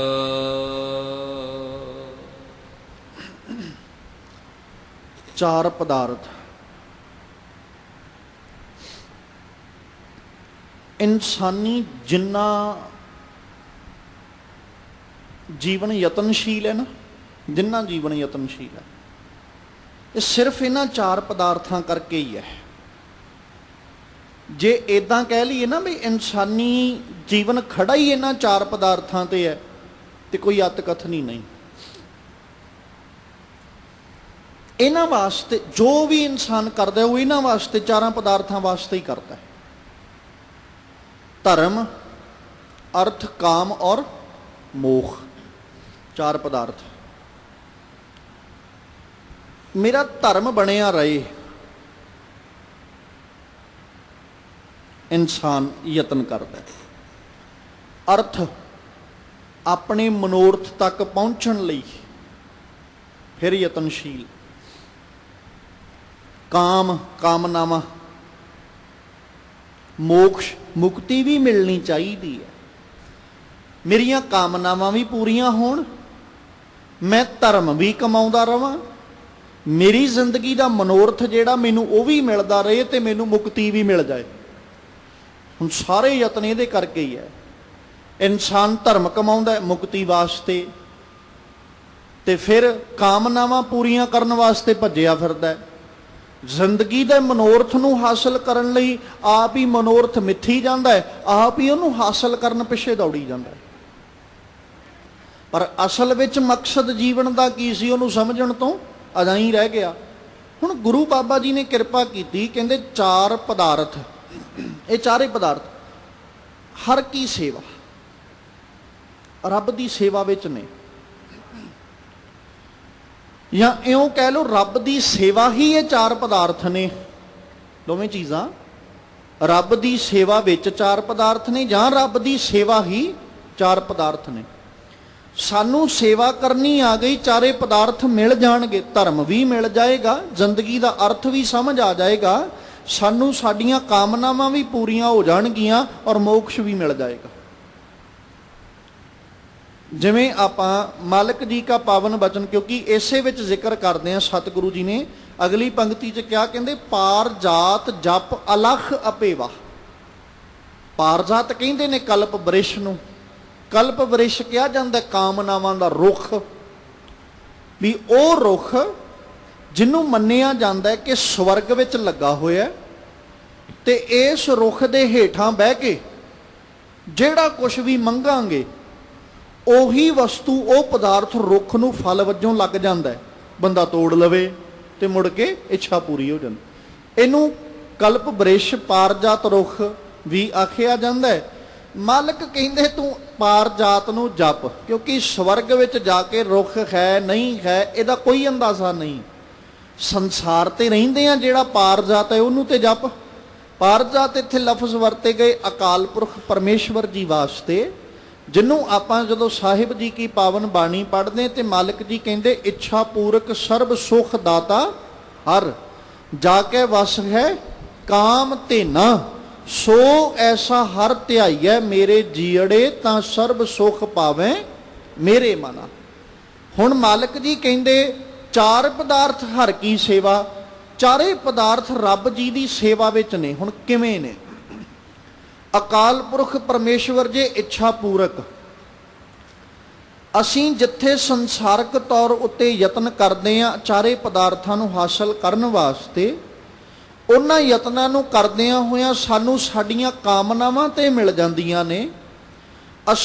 ਅਸੀਂ ਸੰਸਾਰਕ ਤੌਰ ਉੱਤੇ ਧਰਮ ਵੀ ਕਮਾ ਲੈਂਦੇ ਆ, ਪਰ ਨਾ ਤੇ ਜ਼ਿੰਦਗੀ ਦਾ ਅਸਲ ਮਨੋਰਥ ਜਿਹੜਾ ਉਹ ਸਮਝ ਆਇਆ ਤੇ ਨਾ ਹੀ ਸਾਨੂੰ ਮੁਕਤੀ ਮਿਲ ਸਕੀ। ਜਿੰਨੇ ਅਸੀਂ ਕਰਮ ਕੀਤੇ, ਸਾਡੇ ਕਰਮਾਂ ਨੇ ਸਾਨੂੰ ਬੰਧਨਾਂ ਵਿੱਚ ਪਾਇਆ, ਨਾ ਕਿ ਆਜ਼ਾਦੀ ਵਾਲੇ ਪਾਸੇ ਲੈ ਕੇ ਗਏ। ਔਰ ਜਿੰਨੇ ਅਸੀਂ ਕਾਮਨਾਵਾਂ ਪੂਰੀਆਂ ਕਰਨ ਵਾਲੇ ਪਾਸੇ ਦੌੜੇ, ਕਾਮਨਾਵਾਂ ਪੂਰੀਆਂ ਕਰਦਿਆਂ ਸਾਨੂੰ ਆਪਣੇ ਜੀਵਨ ਦਾ ਅਸਲੀਅਤ, ਜੀਵਨ ਦਾ ਮੂਲ, ਜ਼ਿੰਦਗੀ ਦਾ ਮੁੱਢ ਭੁੱਲ ਗਿਆ। ਇਨਸਾਨ ਕਾਮਨਾਵਾਂ ਨੂੰ ਪੂਰੀਆਂ ਕਰਨ ਵਿੱਚ ਇੰਨਾ ਕੁ ਮਸਤ ਹੋ ਗਿਆ, ਇਹ ਆਪਣੀ ਜ਼ਿੰਦਗੀ ਦਾ ਮਕਸਦ ਕੀ ਸੀ, ਮਨੁੱਖਾ ਜੀਵਨ ਦਾ ਮਨੋਰਥ ਕੀ ਸੀ, ਭੁੱਲ ਗਿਆ। ਜਦੋਂ ਜਿਹੜਾ ਜੀਵ ਆਪਣੇ ਮਨੋਰਥ ਨੂੰ ਭੁੱਲ ਜਾਏ, ਆਪਣੀ ਮੰਜ਼ਿਲ ਨੂੰ ਭੁੱਲ ਜਾਏ, ਅਸੀਂ ਕਦੇ ਵੀ ਨਹੀਂ ਕਹਿ ਸਕਦੇ ਕਿ ਉਹ ਆਪਣੀ ਮੰਜ਼ਿਲ ਤੇ ਪਹੁੰਚੇਗਾ ਜਾਂ ਮੁਕਾਮ ਤੇ ਪਹੁੰਚੇਗਾ। ਉਹ ਅਕਸਰ ਅੱਧ ਵਾਟੇ ਹੀ ਰਹਿ ਜਾਂਦਾ ਹੈ, ਅੱਧੇ ਰਾਹ ਵਿੱਚ ਰਹਿ ਜਾਂਦਾ ਹੈ। ਉਹ ਕਦੇ ਮੰਜ਼ਿਲਾਂ ਤੱਕ ਨਹੀਂ ਪਹੁੰਚਿਆ ਕਰਦੇ। ਜਿਹੜੇ ਆਪਣੀਆਂ ਮੰਜ਼ਿਲਾਂ ਵਿਸਾਰ ਦਿੰਦੇ ਨੇ, ਜਿਨ੍ਹਾਂ ਨੂੰ ਮੰਜ਼ਿਲ ਚੇਤੇ ਹੋਵੇ, ਮੰਜ਼ਿਲਾਂ ਤੱਕ ਪਹੁੰਚਦੇ ਵੀ ਉਹ, ਯਤਨਸ਼ੀਲ ਵੀ ਉਹੀ ਰਹਿੰਦੇ ਜਿਨ੍ਹਾਂ ਨੂੰ ਮੰਜ਼ਿਲ ਦਾ ਪਤਾ ਹੈ। ਪਰ ਜਿਨ੍ਹਾਂ ਨੂੰ ਆਪਣੀ ਮੰਜ਼ਿਲ ਦਾ ਹੀ ਅਜੇ ਤੱਕ ਨਹੀਂ ਪਤਾ, ਉਹ ਯਤਨਸ਼ੀਲ ਵੀ ਕੀ ਹੋਣਗੇ। ਫਿਰ ਸਾਹਿਬ ਜੀ ਦਾ ਚਿੰਤਨ ਜਿਹੜਾ ਹੈ, ਰੱਬ ਜੀ ਕੀ ਸੇਵਾ ਜਿਹੜੀ ਹੈ ਨਾ, ਇਹ ਸਾਨੂੰ ਯਤਨਸ਼ੀਲ ਕਰਦੀ ਹੈ। ਸਭ ਤੋਂ ਪਹਿਲਾਂ ਜਦੋਂ ਅਸੀਂ ਪਰਮੇਸ਼ਵਰ ਜੀ ਨੂੰ ਚੇਤੇ ਕਰਾਂਗੇ, ਇਹ ਹੈ ਸਾਡਾ ਧਰਮ। ਧਰਮ ਅਸੀਂ ਕਿਉਂ ਕਮਾਉਂਦੇ ਆ? ਜਿੰਨੇ ਵੀ ਧਰਮ ਦੇ ਕਰਮ ਨੇ ਅਸੀਂ ਕਿਉਂ ਕਰਦੇ ਆ? ਵੀ ਸ਼ਾਇਦ ਅਸੀਂ ਇਹਨਾਂ ਕਰਮਾਂ ਨੂੰ ਕਰਕੇ ਖਲਾਸੀ ਹਾਸਲ ਕਰਾਂਗੇ, ਸਾਡਾ ਜੀਵਨ ਸਫਲਾ ਹੋਏਗਾ। ਪਰ ਅਫਸੋਸ ਇਸ ਗੱਲ ਦਾ ਹੈ ਕਿ ਉਹ ਜਿੰਨੇ ਧਰਮ ਦੇ ਕਰਮ ਕੀਤੇ, ਅਸੀਂ ਲੋਕ ਵਿਖਾਵੇ ਵਾਸਤੇ ਕੀਤੇ, ਜਿਸ ਕਰਕੇ ਅਸੀਂ ਮੋਕਸ਼ ਤੱਕ ਨਹੀਂ, ਅਸੀਂ ਬੰਧਨਾਂ ਵਿੱਚ ਜਕੜੇ ਗਏ। ਜਿਉਂ-ਜਿਉਂ ਧਰਮ ਦੇ ਕਰਮ ਕਰਦੇ ਗਏ, ਤਿਉਂ-ਤਿਉਂ ਬੰਧਨਾਂ ਵਿੱਚ ਪੈਂਦੇ ਗਏ। ਤੇ ਅਸਲ ਵਿੱਚ ਧਰਮ ਸੀ ਅਕਾਲ ਪੁਰਖ ਪਰਮੇਸ਼ਵਰ ਨੂੰ ਚੇਤੇ ਕਰਨਾ, ਉਹ ਅਸੀਂ ਕੀਤਾ ਕੋਈ ਨਹੀਂ। ਤੇ ਜੇ ਸਾਡੇ ਕੋਲ ਸੱਚ 'ਚ ਧਰਮ ਨਹੀਂ ਹੈ ਤੇ ਮੁਕਤੀ ਕਾਹਦੀ? ਜ਼ਿੰਦਗੀ ਦਾ ਮਨੋਰਥ ਕੀ ਸੀ? ਸਾਨੂੰ ਇਹ ਸਮਝ ਨਹੀਂ ਆਇਆ। ਜਦੋਂ ਰੱਬੀ ਚਿੰਤਨ ਵਿੱਚ ਜੁੜੇ, ਸਭ ਤੋਂ ਪਹਿਲਾਂ ਧਰਮ ਮਿਲਿਆ। ਰੱਬੀ ਚਿੰਤਨ ਵਿੱਚ ਜੁੜੇ, ਫਿਰ ਸਾਨੂੰ ਸਾਡੇ ਜੀਵਨ ਦਾ ਮਨੋਰਥ ਮਿਲਦਾ ਹੈ। ਰੱਬੀ ਚਿੰਤਨ ਵਿੱਚ ਜੁੜੇ, ਸਾਡੀਆਂ ਕਾਮਨਾਵਾਂ ਵੀ ਪਰਮੇਸ਼ਵਰ ਪੂਰੀਆਂ ਕਰਦਾ ਹੈ। ਰੱਬੀ ਚਿੰਤਨ ਵਿੱਚ ਜੁੜੇ ਹਾਂ ਤੇ ਪਰਮੇਸ਼ਵਰ ਆਪ ਸਾਨੂੰ ਮੁਕਤੀ ਦਾ ਦਰ ਵੀ ਦਿੰਦਾ, ਸਾਨੂੰ ਮੁਕਤ ਵੀ ਕਰਦਾ ਹੈ। ਪਰ ਤਰੀਕਾ ਇੱਕੋ ਹੀ ਹੈ, ਅਕਾਲ ਪੁਰਖ ਪਰਮੇਸ਼ਵਰ ਦੇ ਚਿੰਤਨ ਵਿੱਚ ਜੁੜ ਜਾਣਾ। ਸਤਿਗੁਰੂ ਜੀ ਨੇ ਕਿਹਾ, ਚਾਰ ਪਦਾਰਥ ਹਰ ਕੀ ਸੇਵਾ, ਪਾਰ ਜਾਤ ਜਪ ਅਲਖ ਅਪੇਵਾ। ਉਹ ਅਲਖ ਪਰਮੇਸ਼ਵਰ ਜਿਹੜਾ ਹੈ, ਜਿਹਨੂੰ ਲਖਿਆ ਨਹੀਂ ਜਾ ਸਕਦਾ, ਜਿਸ ਦਾ ਭੇਦ ਨਹੀਂ ਪਾਇਆ ਜਾ ਸਕਦਾ। ਸਤਿਗੁਰੂ ਕਹਿੰਦੇ ਉਸ ਪਾਰ ਜਾਤ ਰੁੱਖ ਨੂੰ ਜਪ, ਮਤਲਬ ਪਰਮੇਸ਼ਵਰ ਨੂੰ ਜਪ, ਜਿਹੜਾ ਸਾਡੀ ਹਰ ਕਾਮਨਾ, ਹਰ ਇੱਛਾ ਨੂੰ ਪੂਰੀਆਂ ਕਰਦਾ ਹੈ। ਸਾਡੇ ਜੀਵਨ ਦੇ ਹਰ ਇੱਕ ਮੁਕਾਮ ਨੂੰ ਸਾਡੀ ਝੋਲੀ ਵਿੱਚ ਪਾਉਂਦਾ ਹੈ। ਚਾਹੇ ਸੰਸਾਰਕ ਵਸਤੂਆਂ ਨੇ, ਸੰਸਾਰਕ ਪਦਾਰਥ ਨੇ, ਜਾਂ ਸਾਡੀ ਅਰਜ਼ੋਈ ਉਹਦੇ ਅੱਗੇ ਹੈ। ਉਹ ਹਰ ਤਰ੍ਹਾਂ ਦੀ ਸਾਡੀ ਅਰਜ਼ੋਈ, ਸਾਡਾ ਨਿਵੇਦਨ ਜਿਹੜਾ ਉਹਨੂੰ ਸੁਣਦਾ ਹੋਇਆ ਉਹਨੂੰ ਪੂਰੀਆਂ ਵੀ ਕਰਦਾ ਹੈ। ਤੇ ਕਹਿੰਦੇ ਕਾਮ ਕ੍ਰੋਧ ਕਿਲ ਬਿਖ ਗੁਰ ਕਾਟੇ। ਸਭ ਤੋਂ ਵੱਡਾ ਬੰਧਨ ਸਾਡੀ ਜ਼ਿੰਦਗੀ ਦਾ ਕਿ ਅਸੀਂ ਇਹਨਾਂ ਵਿਕਾਰਾਂ ਦੇ ਅੰਦਰ ਹੀ ਜਕੜੇ ਰਹਿ ਜਾਂਦੇ ਆ। ਪਰ ਜਦੋਂ ਕਹਿੰਦੇ ਮੈਂ ਗੁਰੂ ਦਰ ਤੇ ਆਇਆ, ਗੁਰੂ ਜੀ ਨੇ ਕਿਰਪਾ ਕੀਤੀ, ਰਹਿਮਤ ਕਰਕੇ ਕੀ ਕੀਤਾ, ਮੇਰੇ ਕਾਮ ਕ੍ਰੋਧ ਕਿਲ ਬਿਖ, ਪਾਪ ਜਿਹੜੇ ਨਾ, ਇਹਨਾਂ ਸਾਰਿਆਂ ਨੂੰ ਕੱਟ ਦਿੱਤਾ। ਜਾਂ ਇਦਾਂ ਵੀ ਕਹਿ ਲਓ, ਕਾਮ ਕ੍ਰੋਧ ਕਰਕੇ, ਕਾਮ ਔਰ ਕ੍ਰੋਧ, ਲੋਭ ਮੋਹ ਔਰ ਹੰਕਾਰ, ਇਹਨਾਂ ਨੂੰ ਲੈ ਕੇ ਮੈਂ ਜਿਹੜੇ ਪਾਪ ਕਮਾਏ, ਸਤਿਗੁਰੂ ਨੇ ਉਹ ਪਾਪ ਵੀ ਕੱਟੇ। ਕਾਮੀ ਬੰਦਾ ਕਦੇ ਪੁੰਨ ਨਹੀਂ ਖੱਟਦਾ, ਪਾਪ ਕਮਾਉਂਦਾ ਹੈ। ਕ੍ਰੋਧ ਵਿੱਚ ਫਸਿਆ ਇਨਸਾਨ ਕਦੇ ਭਲਾ ਨਹੀਂ ਕਰਦਾ, ਬੁਰਾ ਹੀ ਕਰਦਾ। ਤੇ ਜਿਹੜਾ ਹੰਕਾਰੀ ਹੋ ਜਾਏ, ਹੰਕਾਰੀ ਬੰਦਾ ਤੇ ਅਕਸਰ ਜਿਹੜਾ ਉਹ ਅਤਿਆਚਾਰੀ ਤੇ ਜ਼ੁਲਮੀ ਬਣ ਜਾਂਦਾ। ਉਸ ਤੋਂ ਬਾਅਦ ਚ ਲਾਲਚੀ ਬੰਦਾ, ਲੋਭ ਵਸ ਹੋਇਆ ਵੀ ਕਦੇ ਭਲਾ ਨਹੀਂ ਕਰਦਾ। ਮੋਹ ਵਿੱਚ ਫਸਿਆ ਇਨਸਾਨ ਵੀ ਕਦੇ ਕਿਸੇ ਦਾ ਭਲਾ ਨਹੀਂ ਲੋਚਦਾ। ਜਿਵੇਂ ਆਪਾਂ ਨਾ ਭਗਤ ਕਬੀਰ ਸਾਹਿਬ ਜੀ ਦਾ ਇੱਕ ਪਾਵਨ ਬਚਨ ਪੜ੍ਹਦੇ ਆ, ਉਹਦੇ ਵਿੱਚ ਨਾ ਜ਼ਿਕਰ ਕਰਦੇ ਆ ਭਗਤ ਕਬੀਰ ਸਾਹਿਬ ਜੀ ਕਹਿੰਦੇ ਵੀ ਇੱਕ ਸੰਸਾਰਕ ਤੌਰ ਉੱਤੇ ਜਦੋਂ ਮਨੁੱਖਾ ਜੀਵਨ ਵੇਖਿਆ ਨਾ, ਤੇ ਮਨੁੱਖਾ ਜੀਵਨ ਵਿੱਚ ਇੱਕ ਚੀਜ਼ ਨਜ਼ਰੀ ਆਈ, ਹਰ ਇਨਸਾਨ ਜਿਹੜਾ ਨਾ ਉਹ ਔਲਾਦ ਲਈ ਤਰਸਦਾ ਹੈ। ਹਰ ਇੱਕ ਮਾਂ ਬਾਪ ਦੀ ਇੱਛਾ, ਪਤੀ ਪਤਨੀ ਦੀ ਇੱਛਾ ਵੀ ਅਸੀਂ ਮਾਂ ਬਾਪ ਦਾ ਸੁੱਖ ਮਾਣੀਏ। ਇਹ ਹਰ ਸੰਸਾਰ ਤੇ ਰਹਿਣ ਵਾਲੇ ਪਤੀ ਪਤਨੀ ਦੀ ਇੱਛਾ ਭਾਵਨਾ ਹੈ। ਔਰ ਅਕਾਲ ਪੁਰਖ ਪਰਮੇਸ਼ਵਰ ਜੀ ਦੀ ਰਹਿਮਤ ਸਦਕਾ ਇਸ ਭਾਵਨਾ ਨੂੰ ਫਲ ਵੀ ਲੱਗਦਾ ਹੈ। ਰੱਬ ਔਲਾਦ ਦਾ ਸੁੱਖ ਦਿੰਦਾ ਹੈ। ਉੱਥੇ ਬਾਬਾ ਕਬੀਰ ਸਾਹਿਬ ਨੇ ਨਾ ਜ਼ਿਕਰ ਕਰਦਿਆਂ ਇੱਕ ਜ਼ਿਕਰ ਕੀਤਾ ਵੀ ਜੇ ਕੋਈ ਔਲਾਦ ਤੋਂ ਸਖਣਾ ਹੈ, ਹੁਣ ਔਲਾਦ ਤੋਂ ਸਖਣੇ ਨੂੰ ਨਾ ਫਿਰ ਇੱਕ ਨਾ ਅਕਾਲ ਪੁਰਖ ਪਰਮੇਸ਼ਵਰ ਤੋਂ ਭਰੋਸਾ ਉੱਠ ਜਾਂਦਾ ਹੈ। ਜਦੋਂ ਔਲਾਦ ਤੋਂ ਸਖਣਾ ਕੋਈ ਹੋਵੇ ਨਾ, ਰੱਬ ਅੱਗੇ ਅਰਜ਼ੋਈ ਨਹੀਂ ਹੈ, ਰੱਬ ਅੱਗੇ ਅਰਦਾਸ ਨਹੀਂ, ਰੱਬ ਅੱਗੇ ਅਰਦਾਸ ਕਰਨ ਤੋਂ ਇਲਾਵਾ ਉਹ ਹੋਰ ਕਈ ਤਰ੍ਹਾਂ ਦੇ ਕਰਮ ਕਰਨ ਤੇ ਉਤਰ ਆਉਂਦਾ ਹੈ। ਕਈ ਤਰ੍ਹਾਂ ਦੇ ਯਤਨ ਕਰਦਾ, ਕੋਈ ਕਿਸੇ ਪ੍ਰਕਾਰ ਕਰੀ ਜਾਂਦਾ, ਕੋਈ ਕਿਸੇ ਪ੍ਰਕਾਰ ਕਿਤੇ ਨੱਕ ਰਗੜ ਲਿਆ, ਕਿਤੇ ਜਾ ਕੇ ਕੁਝ ਕਰ ਲਿਆ, ਜਿਵੇਂ ਕਿਸੇ ਨੇ ਕਿਹਾ ਕੋਈ ਧਾਗਾ ਤਵੀਤ ਮੰਤਰ ਸਭ ਕੁਝ ਕਰ ਲਿਆ। ਭਗਤ ਕਬੀਰ ਸਾਹਿਬ ਨੇ ਇੱਕ ਦ੍ਰਿਸ਼ਟਾਂਤ ਵਰਤਿਆ, ਕਹਿੰਦੇ ਜੇ ਕੋਈ ਇਸ ਤਰੀਕੇ ਦੇ ਨਾਲ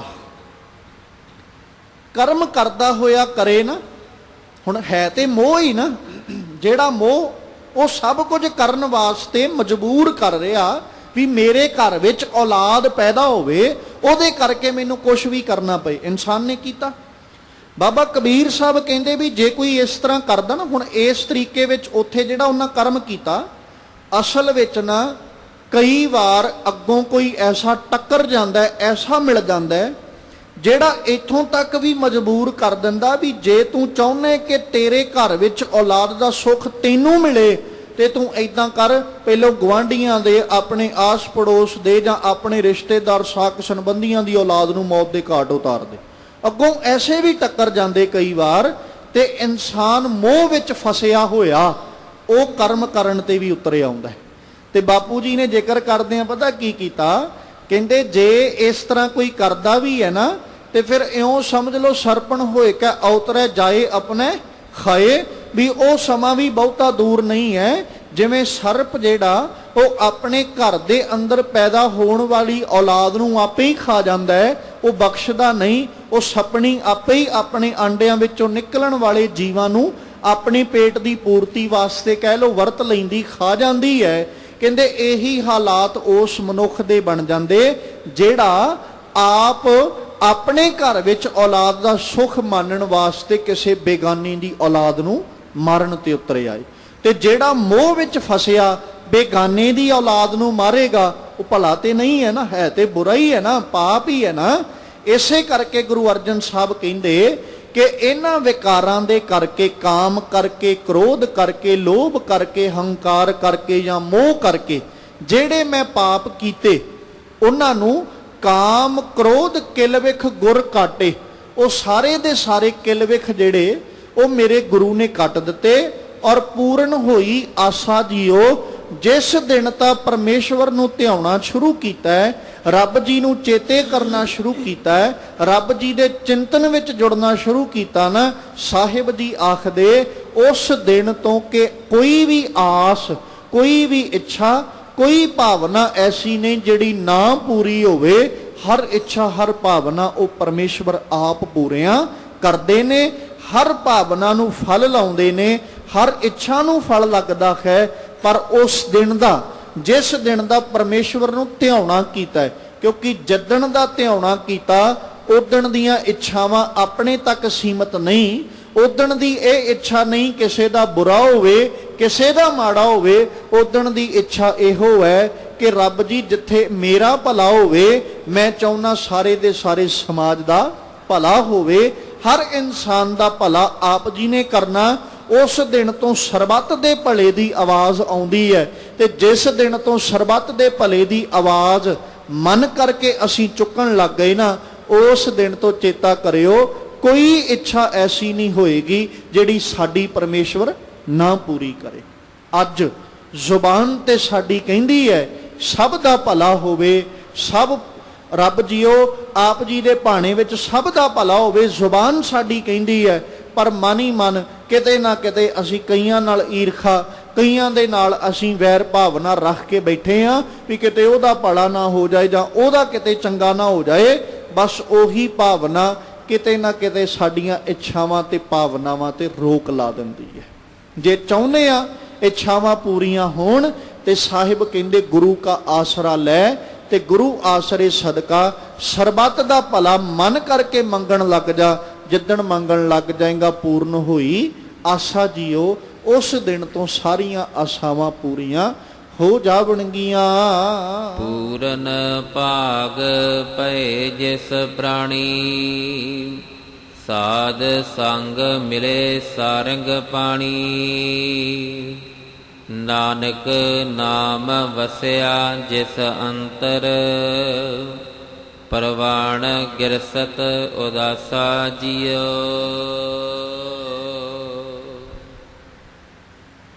ਪੂਰਨ ਭਾਗ ਭਏ ਜਿਸ ਪ੍ਰਾਣੀ, ਜਿਸ ਪ੍ਰਾਣੀ ਦੇ ਭਾਗ ਚੰਗੇ ਬਣ ਗਏ। ਬਣੇ ਕਿਵੇਂ? ਸਾਧ ਸੰਗ ਮਿਲ, ਸਤ ਸੰਗਤ ਵਿੱਚ ਬਹਿ ਕੇ ਚੰਗੇ ਭਾਗ ਬਣੇ। ਉਹਨਾਂ ਚੰਗੇ ਭਾਗਾਂ ਦਾ ਨਤੀਜਾ ਮਿਲਿਆ ਕਿ ਪਰਮੇਸ਼ਵਰ ਸਾਰੰਗ ਪਾਣੀ ਮਿਲ ਗਿਆ।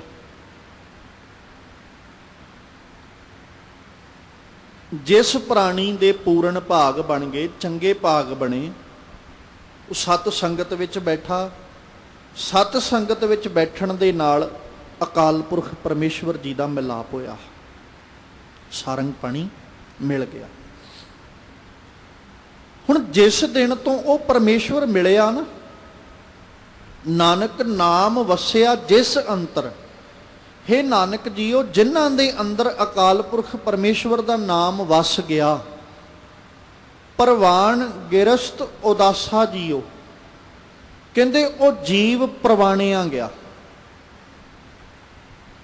ਜਾਂ ਉਹ ਭਾਵੇਂ ਗ੍ਰਸਥ ਵਿੱਚ ਸੀ, ਜਾਂ ਇਉਂ ਕਹਿ ਲਓ ਉਹਦਾ ਗ੍ਰਸਥ ਵਿੱਚ ਰਹਿਣਾ ਵੀ ਉਹਦੇ ਲਈ ਕੀ ਬਣ ਗਿਆ?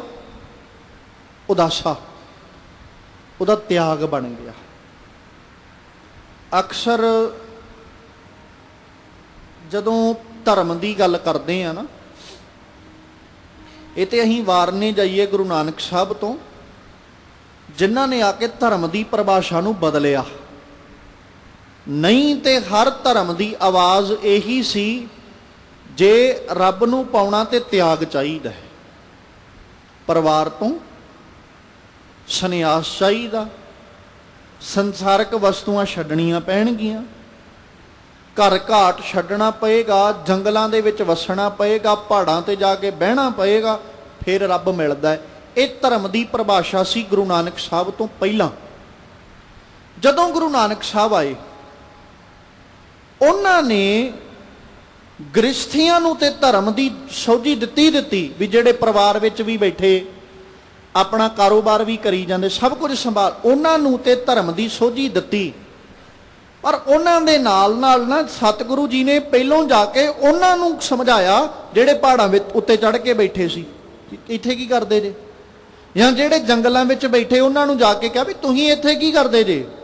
ਗੁਰੂ ਨਾਨਕ ਸਾਹਿਬ ਨੇ ਫਿਰ ਉਹਨਾਂ ਨੂੰ ਜਦੋਂ ਜਾ ਕੇ ਇਹ ਸਵਾਲ ਪੁੱਛੋ, ਸਾਡਾ ਧਰਮ ਇਹ ਕਹਿੰਦਾ ਹੈ। ਮਾਲਕ ਕਹਿੰਦੇ ਵੀ ਧਰਮ, ਤੁਸੀਂ ਧਰਮ ਕਿਉਂ ਕਮਾਓ? ਕਹਿੰਦੇ ਰੱਬ ਨੂੰ ਹਾਸਲ ਕਰ, ਰੱਬ ਇਦਾਂ ਮਿਲ ਜਾਂਦਾ ਹੈ। ਗੁਰੂ ਨਾਨਕ ਸਾਹਿਬ ਕਹਿੰਦੇ ਵੀ ਰੱਬ ਇਦਾਂ ਨਹੀਂ ਮਿਲਦਾ। ਪਰਮੇਸ਼ਵਰ ਨੂੰ ਮਿਲਣ ਵਾਸਤੇ ਤੁਹਾਡਾ ਗ੍ਰਸਥ ਤੁਹਾਡੀ ਸਭ ਤੋਂ ਵੱਧ ਸਹਾਇਤਾ ਕਰੇਗਾ। ਤੁਸੀਂ ਗ੍ਰਸਥ ਨੂੰ ਅੱਜ ਤੱਕ ਮਾੜਾ ਕਹਿੰਦੇ ਆਏ ਹੋ, ਕਿਉਂਕਿ ਉਹ ਸਾਰੇ ਲੋਕ ਮਾੜਾ ਹੀ ਕਹਿਣ ਵਾਲੇ ਸੀ। ਉਹ ਗ੍ਰਸਥ ਚੰਗਾ ਨਹੀਂ ਹੈ, ਗ੍ਰਸਥ ਵਿੱਚ ਬੈਠਾ ਬੰਦਾ ਗਲਤਾਨ ਹੋ ਜਾਂਦਾ ਹੈ, ਗਲਤਾਨ ਹੋ ਕੇ ਪਰਮੇਸ਼ਵਰ ਦਾ ਚਿੰਤਨ ਨਹੀਂ। ਮਾਲਕ ਕਹਿੰਦੇ ਜੇ ਗ੍ਰਸਥੀ, ਕਿਉਂਕਿ ਗੁਰੂ ਨਾਨਕ ਸਾਹਿਬ ਨੇ ਨਾ ਉੱਥੇ ਉਹਨਾਂ ਨੂੰ ਸਮਝਾਉਣ ਵਾਸਤੇ ਉਹਨਾਂ ਤੇ ਤਰਕ ਵੀ ਕੀਤੇ। ਬਾਪੂ ਜੀ ਨੇ ਇਹ ਵੀ, ਜੇ ਤੁਸੀਂ ਗ੍ਰਸਥੀ ਨੂੰ ਮਾੜਾ ਕਹਿੰਦੇ ਹੋ, ਫਿਰ ਉਹਨਾਂ ਦੇ ਘਰ ਮੰਗਣ ਕਿਉਂ ਤੁਰੇ ਜਾਂਦੇ ਹੋ? ਜੇ ਉਹ ਮਾੜਾ ਹੀ ਹੈ ਤੇ ਫਿਰ ਉਹਦੇ ਘਰ ਵਿਚਲਾ ਅੰਨ ਵੀ ਮਾੜਾ, ਉਹਦੇ ਘਰ ਵਿਚਲੇ ਪਦਾਰਥ ਵੀ ਮਾੜੇ, ਮੰਗ ਕੇ ਤੇ ਤੁਸੀਂ ਉੱਥੋਂ ਹੀ ਖਾਂਦੇ ਹੋ। ਤੇ ਜੇ ਗ੍ਰਸਥੀਆਂ ਦੇ ਘਰ ਵਿੱਚੋਂ ਮੰਗਣ ਦੀ ਬਾਤ ਆਉਂਦੀ ਹੈ, ਉਦੋਂ ਤੁਸੀਂ ਮੰਗਣ ਤੁਰੇ ਜਾਂਦੇ ਹੋ। ਇੱਥੇ ਮੰਗ ਕੇ ਆ ਕੇ ਜਦੋਂ ਬਹਿ ਜਾਂਦੇ ਹੋ, ਫਿਰ ਗ੍ਰਸਥੀਆਂ ਨੂੰ ਭੰਡਣ ਲੱਗ ਜਾਂਦੇ ਹੋ ਵੀ ਉਹ ਤੇ ਮਾੜੇ ਨੇ। ਮਾਲਕ ਕਹਿੰਦੇ ਜੇ ਮਾੜੇ ਨੇ ਉਹਨਾਂ ਦੇ ਘਰ ਮੰਗਣ ਕਿਉਂ ਜਾਂਦੇ? ਛੱਡ ਦਿਓ ਮੰਗਣਾ, ਫਿਰ ਬਿਨਾਂ ਮੰਗੇ ਗੁਜ਼ਾਰਾ ਕਰਕੇ ਵਿਖਾਓ। ਗੁਜ਼ਾਰਾ ਵੀ ਨਹੀਂ, ਕਿਉਂ? ਪੇਟ ਦੀ ਪੂਰਤੀ ਵਾਸਤੇ ਭੋਜਨ ਚਾਹੀਦਾ, ਆਪਦੇ ਕੋਲ ਕੰਮ ਧੰਦਾ ਕੋਈ ਨਹੀਂ, ਸਾਰਾ ਦਿਨ ਬੈਠੇ ਰਹਿਣਾ ਪਹਾੜਾਂ ਤੇ ਚੜ੍ਹ ਕੇ, ਤੇ ਜਿਹੜਾ ਪਹਾੜਾਂ ਤੇ ਚੜ੍ਹ ਕੇ ਬੈਠਾ ਰਹੇ ਕੰਮ ਧੰਦਾ ਕਰੇ ਕੋਈ ਨਾ, ਰੋਟੀ ਕਿੱਥੋਂ ਖਾਣੀ, ਪ੍ਰਸ਼ਾਦਾ ਕਿੱਥੋਂ ਛਕਣਾ, ਸਰੀਰ ਦੀਆਂ ਲੋੜਾਂ ਕਿੱਥੋਂ ਪੂਰੀਆਂ ਕਰਨੀਆਂ? ਚਾਹੇ ਸਰੀਰ ਉੱਤੇ ਵਸਤਰਾਂ ਦੀ ਬਾਤ ਆਏ, ਉਹ ਵੀ ਜੇ ਕੰਮ ਧੰਦਾ ਹੋਏਗਾ ਤਾਂ ਹੀ ਲੈ ਕੇ ਪਾਵਾਂਗੇ ਨਾ।